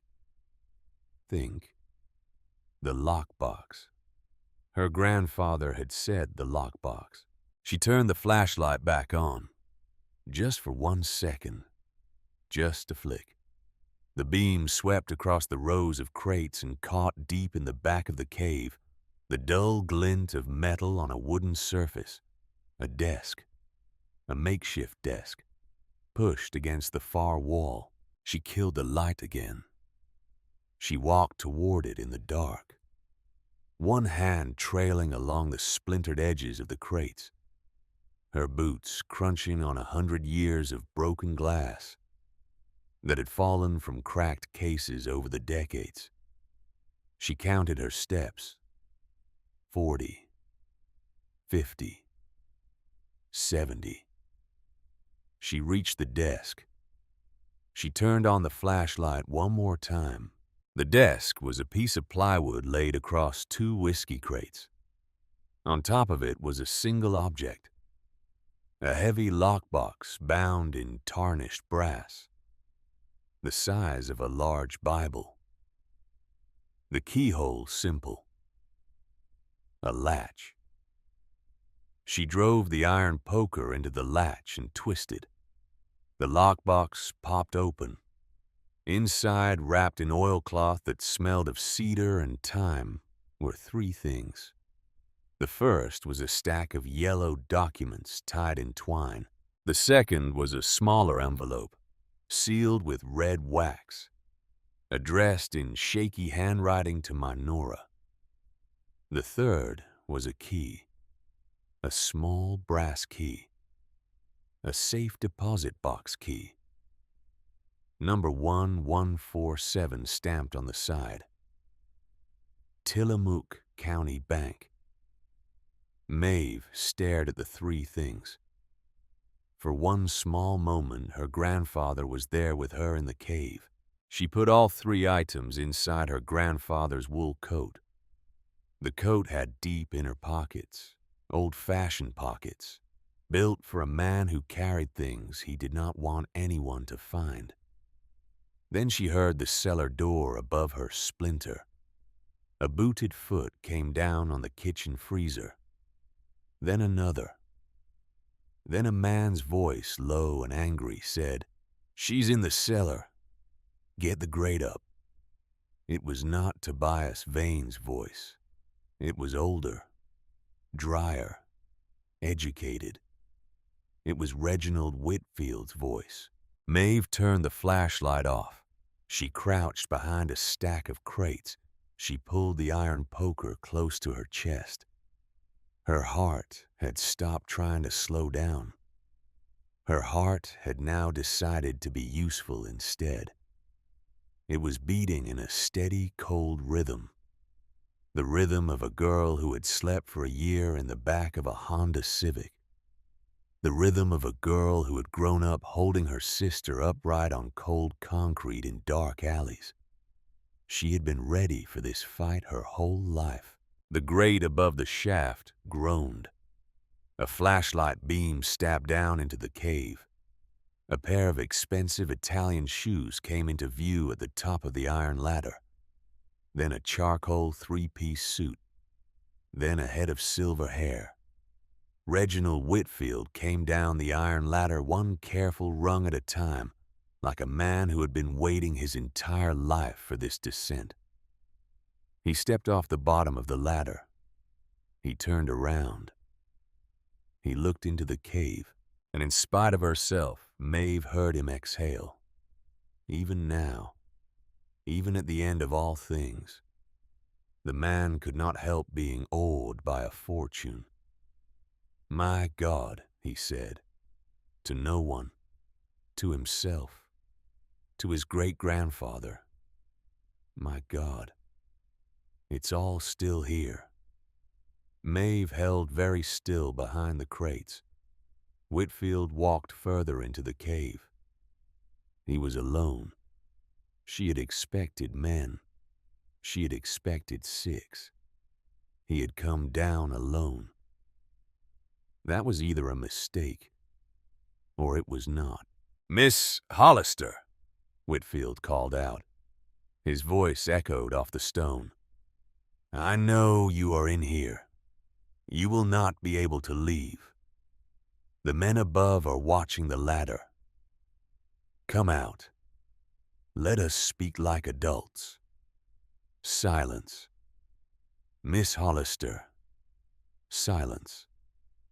"Maeve." The use of her first name was meant to be soft. It was the wrong move. She stepped out from behind the crates. She did not bother to hide the iron poker. The flashlight beam from his hand swung across the cave and pinned her against the wall of liquor, like a moth on a board. He stopped walking. He smiled. "There you are. Here I am. You have been a great deal of trouble." "Good." He nodded slowly, as if her response had confirmed something he had already suspected. He set his flashlight on top of a crate beam pointing up so that it cast a flat yellow circle on the stone ceiling and threw long shadows down the walls. The cave became a stage. He became an actor. She became an audience. "You have something I want," he said. "I have everything you want." The lockbox. It's empty. His face did not move, but behind his eyes something flickered. Something cold. "Miss Hollister." "Mr. Whitfield." "You are 19 years old." "I am aware. You do not understand what you are dealing with." "I understand," Maeve said quietly, "that you poisoned my mother." The cave went still. The surf at the back of it whispered. The wind moved through the ladder shaft. Far above them, faint and far away, the house creaked like an old ship. Whitfield's smile thinned. "That," he said, "is a serious accusation. It's a serious crime. I had nothing to do with your mother's death. You had everything to do with my mother's death. You have no proof. I have a private toxicology report from Eugene, Oregon. I have 11 letters in my grandfather's handwriting. I have a 90-minute cassette tape with my grandfather's voice on it, naming you by name. And I have in my coat pocket right now a stack of documents that my great-grandfather hid in this cave 100 years ago. I have everything I need, Mr. Whitfield. The only thing I do not have is patience." She was bluffing about how much she had read. He did not know she was bluffing. He went very still. "Miss Hollister, Mr. Whitfield, I am going to ask you one time very calmly to hand me that coat." "No." "Miss Hollister." "No." He reached very smoothly into the inside pocket of his charcoal suit. He pulled out a small black handgun. It was not large. It was not loud. It was the kind of gun a man carries when he does not intend to fight. It is the kind of gun a man carries when he intends to clean up. He pointed it at her chest. "Miss Hollister." "Yes." "Please do not make this difficult." Maeve looked at the gun. She looked at the man holding it. She looked at the cave around her, at the rows of crates, at the flashlight on top of a stack of bottles, at the way Reginald Whitfield was standing 1 foot forward, 1 foot back, his weight too far over his front leg. 65 years old, manicured. He had spent the last 40 years in conference rooms. She had spent the last year sleeping with a knife under her coat. She raised the iron poker as if to surrender it. Then she swung it. She did not swing it at him. She swung it at the crate beside him. The wood was 100 years old. The wood gave like cardboard. The crate splintered. The crate above it shifted. The crate above that one tilted. And then, with a slow and ancient and beautiful inevitability, an entire wall of stacked liquor crates began to fall. Whitfield looked up. His face changed. He had time to fire one shot. The shot went wild. It hit the rock wall a foot above Maeve's head and chipped a piece of stone the size of a quarter loose which fell at her feet. She did not hear the gunshot. The crates falling were louder than the gun. The first crate hit Reginald Whitfield in the shoulder. The second hit him in the hip. The third hit him in the back of the head. He went down. Bottles shattered. The smell of 100-year-old whiskey filled the cave like a fog. Wood splintered. Glass sang. And when the avalanche finally settled, Reginald Whitfield was lying face down in a pool of broken glass and amber liquid, his manicured fingers twitching against the stone floor, his expensive shoes still polished, his charcoal suit ruined. The black handgun lay 6 feet from his hand. Maeve walked over. She picked up the gun. She had never held a gun in her life. She held it now. It was heavier than she had expected. She turned it around. She knelt down. She pressed 2 fingers to the side of Whitfield's neck. He had a pulse. He was breathing. He was for now simply unconscious. She stood up. She looked up at the iron ladder. And that was when the second man came down. He came down quickly. He did not announce himself. He did not call her name. He came down the rungs 2 at a time, the way a man comes down a ladder when he has been listening to the noise below and does not know what he is about to find. His shoes were not Italian. His shoes were combat boots. Maeve raised the handgun. The man hit the bottom of the ladder. He turned around. He was Tobias Vane. He was wearing a black tactical jacket over his cashmere coat. He had a flashlight in one hand and a phone in the other. The phone was lit up. The phone was, she realized in that small, frozen second recording. Tobias Vane stopped 6 feet away from her. He looked at the gun. He looked at her face. He looked slowly at the man on the floor in the pool of whiskey and glass. And then he did something she did not expect. He said, "Is he dead?" His voice was level. It was a question that wanted information. It was not the question of an ally. Maeve's hand did not lower the gun. "He's breathing." Tobias Vane closed his eyes, for 1 second only. Then he opened them again. "Good," he said. "Good, good. We need him alive. We, Miss Hollister." "We do not have a we. Miss Hollister." I'm going to put my hands up. I am going to set this phone on the crate beside me, and I am going to ask you please to lower that weapon, because in the next 90 seconds, the FBI is going to come down that ladder behind me. And when they do, I would prefer they did not find a young woman the age of my own daughter, holding a gun on an unconscious lawyer in a cave full of stolen liquor. We have already talked about optics. Maeve did not lower the gun, but she did not pull the trigger either. "You are not on his side." "I have not been on his side for some time, Miss Hollister. You came to my porch yesterday. I came to your porch yesterday because I needed to see your face. I needed to see what kind of woman my great-grandfather had been hunting for 100 years. I needed to know whether you would take $75,000.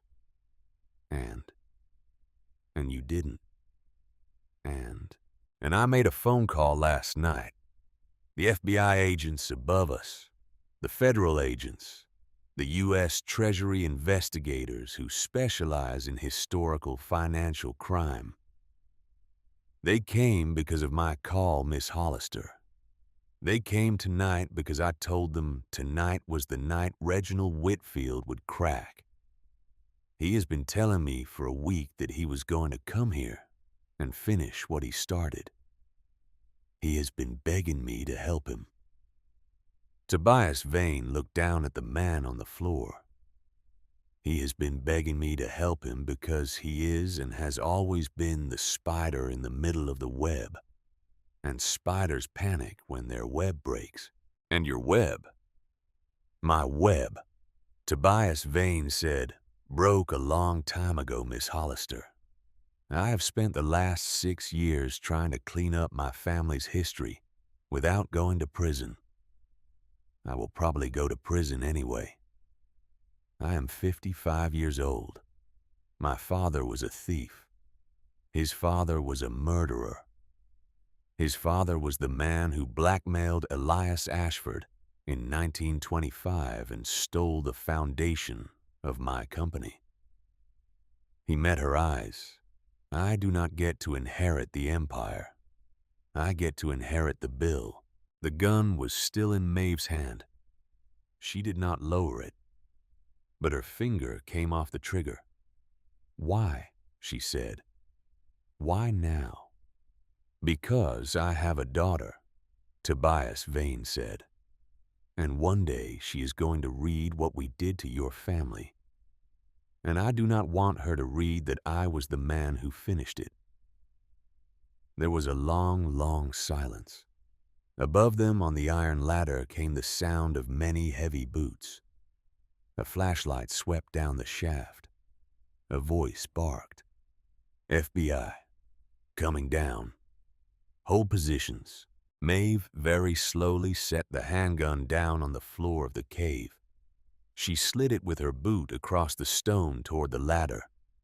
She raised both hands. Tobias Vane raised both of his. And the federal agents came down the ladder one after another into a cathedral of stolen liquor and unconscious men, into a cave full of evidence that had been waiting 100 years to see daylight. A young woman in an FBI windbreaker reached the bottom and looked at Maeve. The agent's eyes went to the bruise on Maeve's wrist where the falling crate had caught her. The agent's eyes went to the man on the floor. The agent's eyes went last to the iron poker beside Maeve's right boot. "Miss Hollister." "Yes. My name is Special Agent Diana Ortega. I was on the phone with a Mrs. Cora Lindquist 20 minutes ago. I am going to need you to come with me. We will get you out of this cave first. Talk later." "Yes." Maeve nodded. She did not trust her voice. Special Agent Ortega took her elbow gently and led her up the ladder toward the light. Wren was alive. That was the first thing Maeve heard when she came up out of the cellar. That was the only thing for the next 60 seconds that mattered. Cora was sitting on the front porch in a wool blanket somebody had given her. A federal agent was kneeling in front of her with a clipboard. Hank Briggs was leaning against the railing in handcuffs, which Maeve learned later were standard procedure and would be removed within the hour given his cooperation. The white pickup truck had been Whitfield's. The 2 black SUVs had been federal. Tobias Vane had brought both convoys himself. Wren was not on the porch. Wren was in the back of an ambulance at the bottom of the driveway. Maeve started running before anyone could tell her not to. She ran down the muddy driveway in her grandfather's wool coat, the pockets full of documents older than her country. The agent calling after her. She did not hear the agent. She did not hear the rain that had started up again. She did not hear anything except the rattle she was afraid she would not hear when she got to the ambulance. Wren's rattle. Wren's breath. Wren's cough. She got to the ambulance. She climbed in. Wren was on the gurney, an oxygen mask over her nose and mouth. Her eyes were closed. A paramedic in his late 30s was checking the bag of fluid on a stand beside her. Maeve grabbed her sister's hand. The paramedic started to say something. Stopped. Just nodded. "Oxygen sats are coming up," he said quietly. "She walked too far in cold rain. She's going to be okay tonight. But we need to get her to the hospital. They can talk about her lungs in the morning." Wren's eyes opened. Slowly, she looked at Maeve. The corner of her mouth lifted. Just an inch. Maeve put her face against her sister's shoulder. And finally,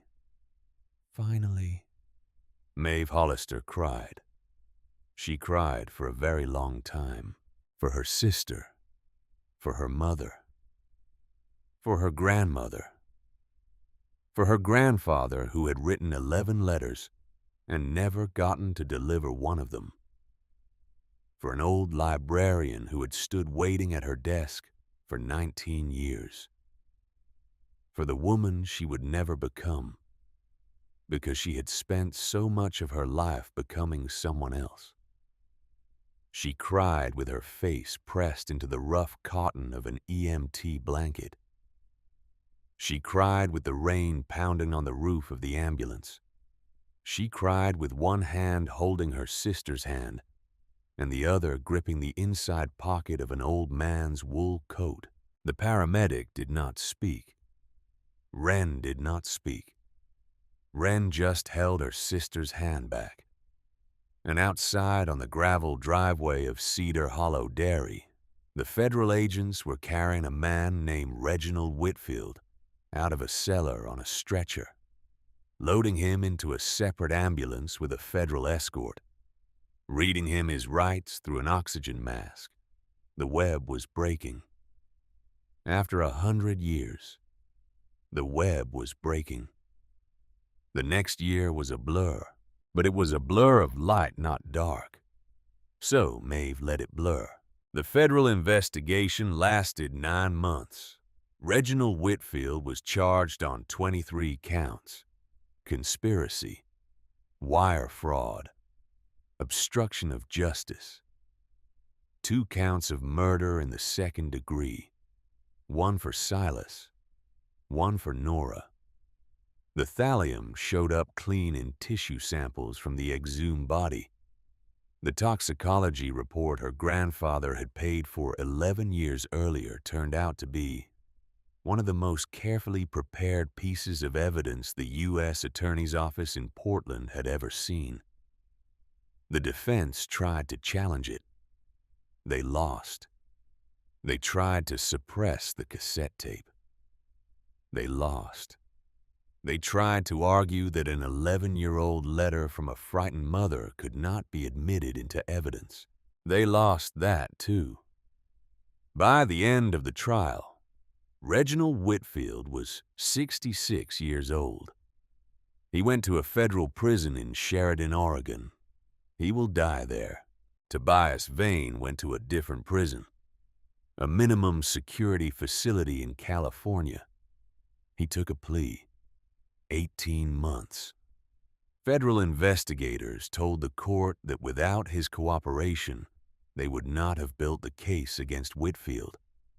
They told the court that Vane had been wearing a wire for the past 3 months. They told the court that Vane had personally turned over 6 terabytes of internal Vane Capital records, including records that incriminated his own father. His father, who was 84 and lived in Palm Beach, was indicted within the year. Vane Capital Holdings was dissolved by court order. The proceeds after the criminal forfeiture were placed in a federal trust. 2/3 of the money was earmarked for restitution to descendants of bootleggers and dock workers and bookkeepers whose families had been bled by Ezra Vane in the 1920s and 1930s. The other third went to a small foundation in Oregon, the Nora Hollister Foundation, for young women aging out of the foster care system in Washington state. Maeve and Wren were the founders. Maeve and Wren were 19 years old. Maeve and Wren had no idea what they were doing, so they hired a woman who did.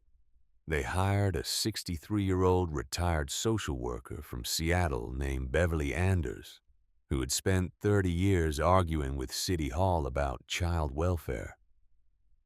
Beverly Anders agreed to come on as executive director on the condition that the offices would not be in Seattle.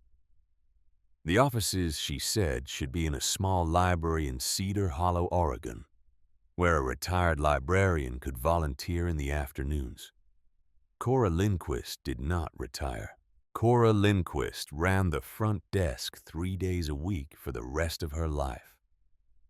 The whiskey took longer. The Oregon Historical Society spent 6 weeks under Cedar Hollow Dairy with archivists and authenticators and a very excited group of graduate students. They cataloged 2,847 surviving cases. They identified the cargo manifests, the original distillery in Vancouver, the bottle dates. They wrote a paper. The paper was published in 3 journals. Sotheby's took it from there. The auction held in New York in October of the following year was called the Pendleton Reserve, out of respect for what the family had wished to call it. The first bottle to go under the hammer sold for $19,400 to a private collector in Switzerland. The auction lasted 3 days. When the gavel came down for the last time, the total sale figure was $46,800,000. Maeve and Wren paid off the bank the next morning. They paid Hank Briggs back his $62,000, which he had refused to keep, and they raised his salary to twice what Silas had paid him. They hired 3 new ranch hands. They bought a new herd of Holsteins, healthy, vaccinated, eyes clear and coats shining. They restored the Victorian farmhouse board by board with a contractor who specialized in 19th century homes. The wraparound porch, the bay windows, the wallpaper.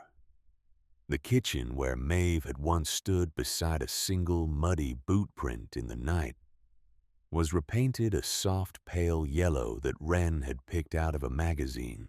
They hung the lavender quilt on a wall in the living room. They put the 11 letters in a glass case in the study. They put a single brass key on a leather thong stained black on one side in a small wooden box beside the case. And on a hill behind the farmhouse they laid 2 stones. The first stone said, Nora Ashford Hollister, mother, daughter, brave woman. The world finally knows. The second stone said, Silas Ashford. He loved his granddaughters every day of his life, but the part Maeve remembered years later was none of those things. The part she remembered came in the spring, 8 months after the trial, after the auction, after the new herd had been brought in, after Wren had her first surgery at Oregon Health and Science University in Portland, and the doctors had told them the lung damage from her childhood would not be permanent, that she would breathe deeper now, that her cough would slowly leave her, that she could expect a long life, a long life. Maeve had not understood until that doctor said those 3 words that she had been waiting all her life to hear them. 2 weeks after Wren came home from the hospital, the 2 of them drove to Tacoma. They drove to the cemetery where their mother was buried. The cemetery was a small one, on a hill, behind a Lutheran church. Maeve had been there exactly once. She had been 8 years old. She had not cried at the funeral. She had not been allowed to. The foster mother had not been allowed to. The foster mother of the moment had said little girls needed to be brave for each other. This time Maeve cried before she got out of the car. She cried in the parking lot. She cried walking up the path between the headstones. She found her mother's grave. The headstone was cheap. The state had paid for it. Nora Hollister. That was all. No mother. No daughter. No words. Just a name and 2 dates. Maeve knelt down. She set on the grass in front of the headstone 3 things. The first was a photograph. The Polaroid. 2 infant girls in pink onesies on a lavender quilt. The second was the small wax-sealed envelope she had taken from the lockbox in the cave. The one addressed in her grandfather's handwriting to my Nora. She had not read it. It had not been hers to read. She had been carrying it for 8 months, waiting for the right grave. She set it on top of the headstone. And the third thing was something Maeve had written herself. A letter. From a daughter to a mother. 19 years late. She did not read it out loud. She just left it. Wren stood beside her, one hand on Maeve's shoulder. They knelt for a long time. The wind moved through the cypress trees. The sun came out from behind a cloud, the way the sun does sometimes in cemeteries. After a while, Wren said very quietly, "Do you forgive her, Mom?" "Yeah." Maeve thought about it. For what? For dying. For leaving us. For the system. For not telling us. For everything. Maeve sat back on her heels. There's nothing to forgive, Wren. You used to think there was. I know. For a long time. I know. What changed? Maeve looked at the photograph on the grass, at the 2 girls in pink, at the laughing young woman behind the camera who had to give them up to keep them alive. "I read her letter," Maeve said. "The one Cora gave us. The last one Mom wrote. The one she gave Cora to keep." Wren nodded. "I know," she said. "She said she was sorry she wasn't strong enough." "Yes, but Wren, she was strong enough. She was strong enough to die for us. That is the strongest a person can be. So there's nothing to forgive. There never was. It just took me 11 years to see it." Wren put her arm around her sister's waist. "She would have liked us," Wren said. "Don't you think?" "I think so. I think she would have been proud. I think so." They sat in the grass beside their mother's grave until the sun began to go down. And when they stood up, Maeve left the wax-sealed envelope on top of the headstone. She did not take it with her. Some letters were not meant to be opened. Some letters were meant to be delivered. She slid her hand into Wren's. They walked back down the path. That winter, Maeve drove to Sheridan.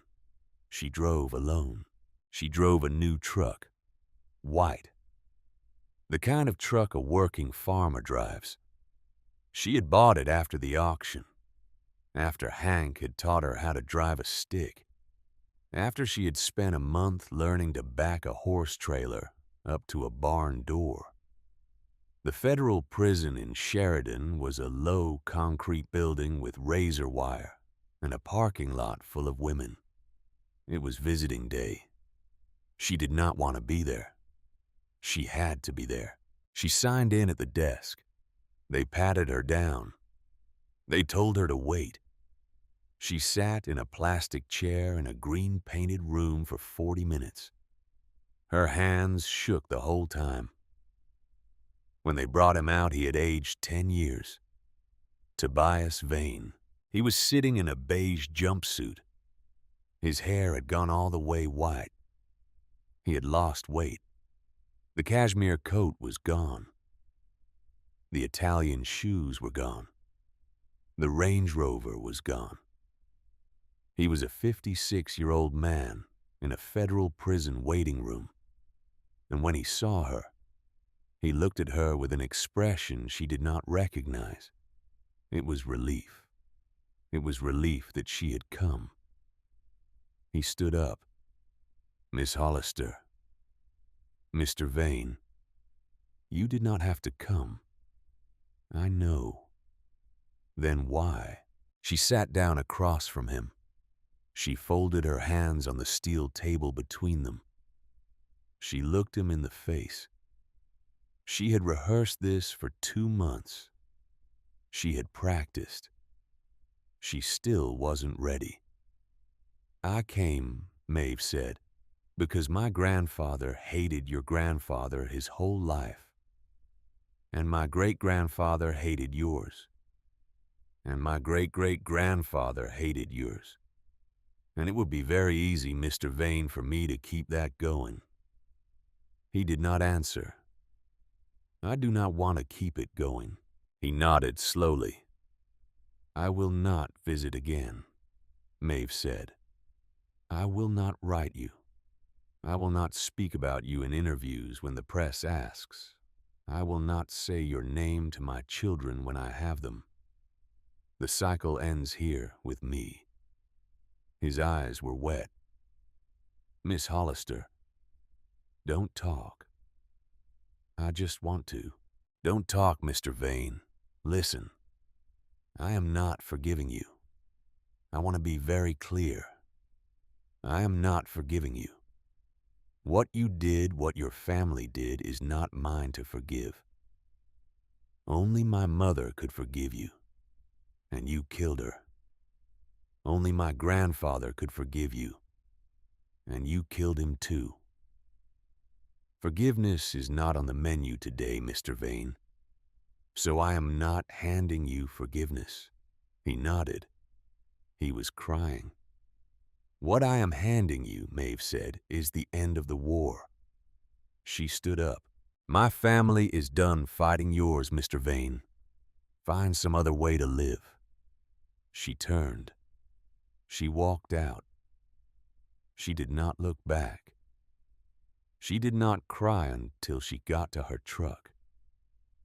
And when she did, it was not for him. It was for everyone the war had eaten before her.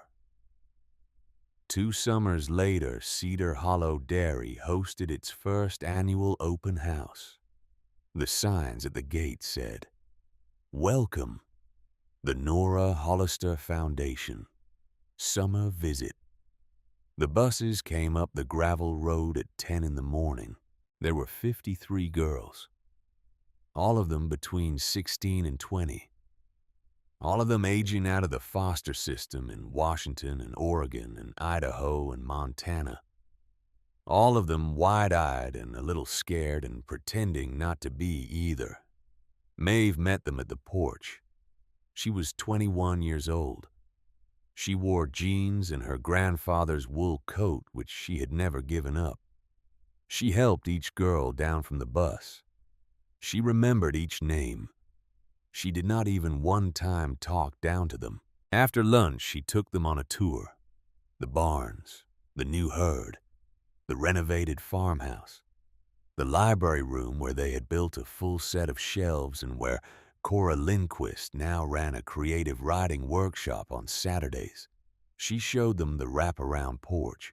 She showed them the bay windows. And then at the end of the tour, she took them up to the hill behind the farmhouse.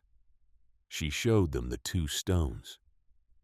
She read the inscriptions out loud, and then she stood in front of 53 girls who had no families and a world that did not want them. And she told them about a Honda Civic. She told them about a dinner roll. She told them about an envelope on a dashboard. She told them about an old man who had written 11 letters and never gotten to deliver them. And about a librarian who had waited 19 years at a front desk. And about a sister who had said in a hospital bed, "Do not sell your soul for me." She told them very plainly that she did not know what to say to make their pain smaller. Because nothing made the pain smaller. Nothing. But she told them this: "There is no fortune buried under your house. I checked. They only made one of those and it was mine. So you are going to have to find your own treasure. And I am going to tell you the secret about your treasure, because nobody told me when I was you. And I had to find out the hard way." She paused. She looked at 53 faces. "Your treasure is the people who refused to forget you when you were small. And if you do not have any of those, then your treasure is the person you are about to become for somebody else. Because the cycle ends with the woman who decides it ends. And that woman, my dear girls, can be you." She let the silence hold. The sun was hot on the back of her neck. A red-tailed hawk circled high over the pasture, down at the bottom of the hill on the wraparound porch of a house that had once been a graveyard. Wren Hollister was sitting in a rocking chair with Cora Lindquist, both of them watching the girls on the hill, both of them very small and very far away. Wren waved up. Cora waved up. Maeve waved back. The wind moved through the long pasture grass. Out on the cliffs, the Pacific Ocean did what it had been doing for 10,000 years. And Maeve Hollister, who had been homeless at 19, who had inherited a dying dairy farm at 19, who had buried her mother at 19, who had buried her grandfather at 19, who had taken down a 100-year-old criminal empire, at 19 stood on a hill above her family's land at 21 years old. And finally, after a very long time, she felt at home. Behind her on the small grave marker she had set into the ground for her grandmother, the chiseled words read, Eleanor Ashford, beloved, remembered, not forgotten. Beside her grandmother, where Maeve had bought a fourth plot for the day it was needed, there was an empty space. She had asked Cora once gently whether the librarian wanted to be buried in Astoria with her husband. Cora had thought about it for a long time, and then Cora had said, No, sweetheart.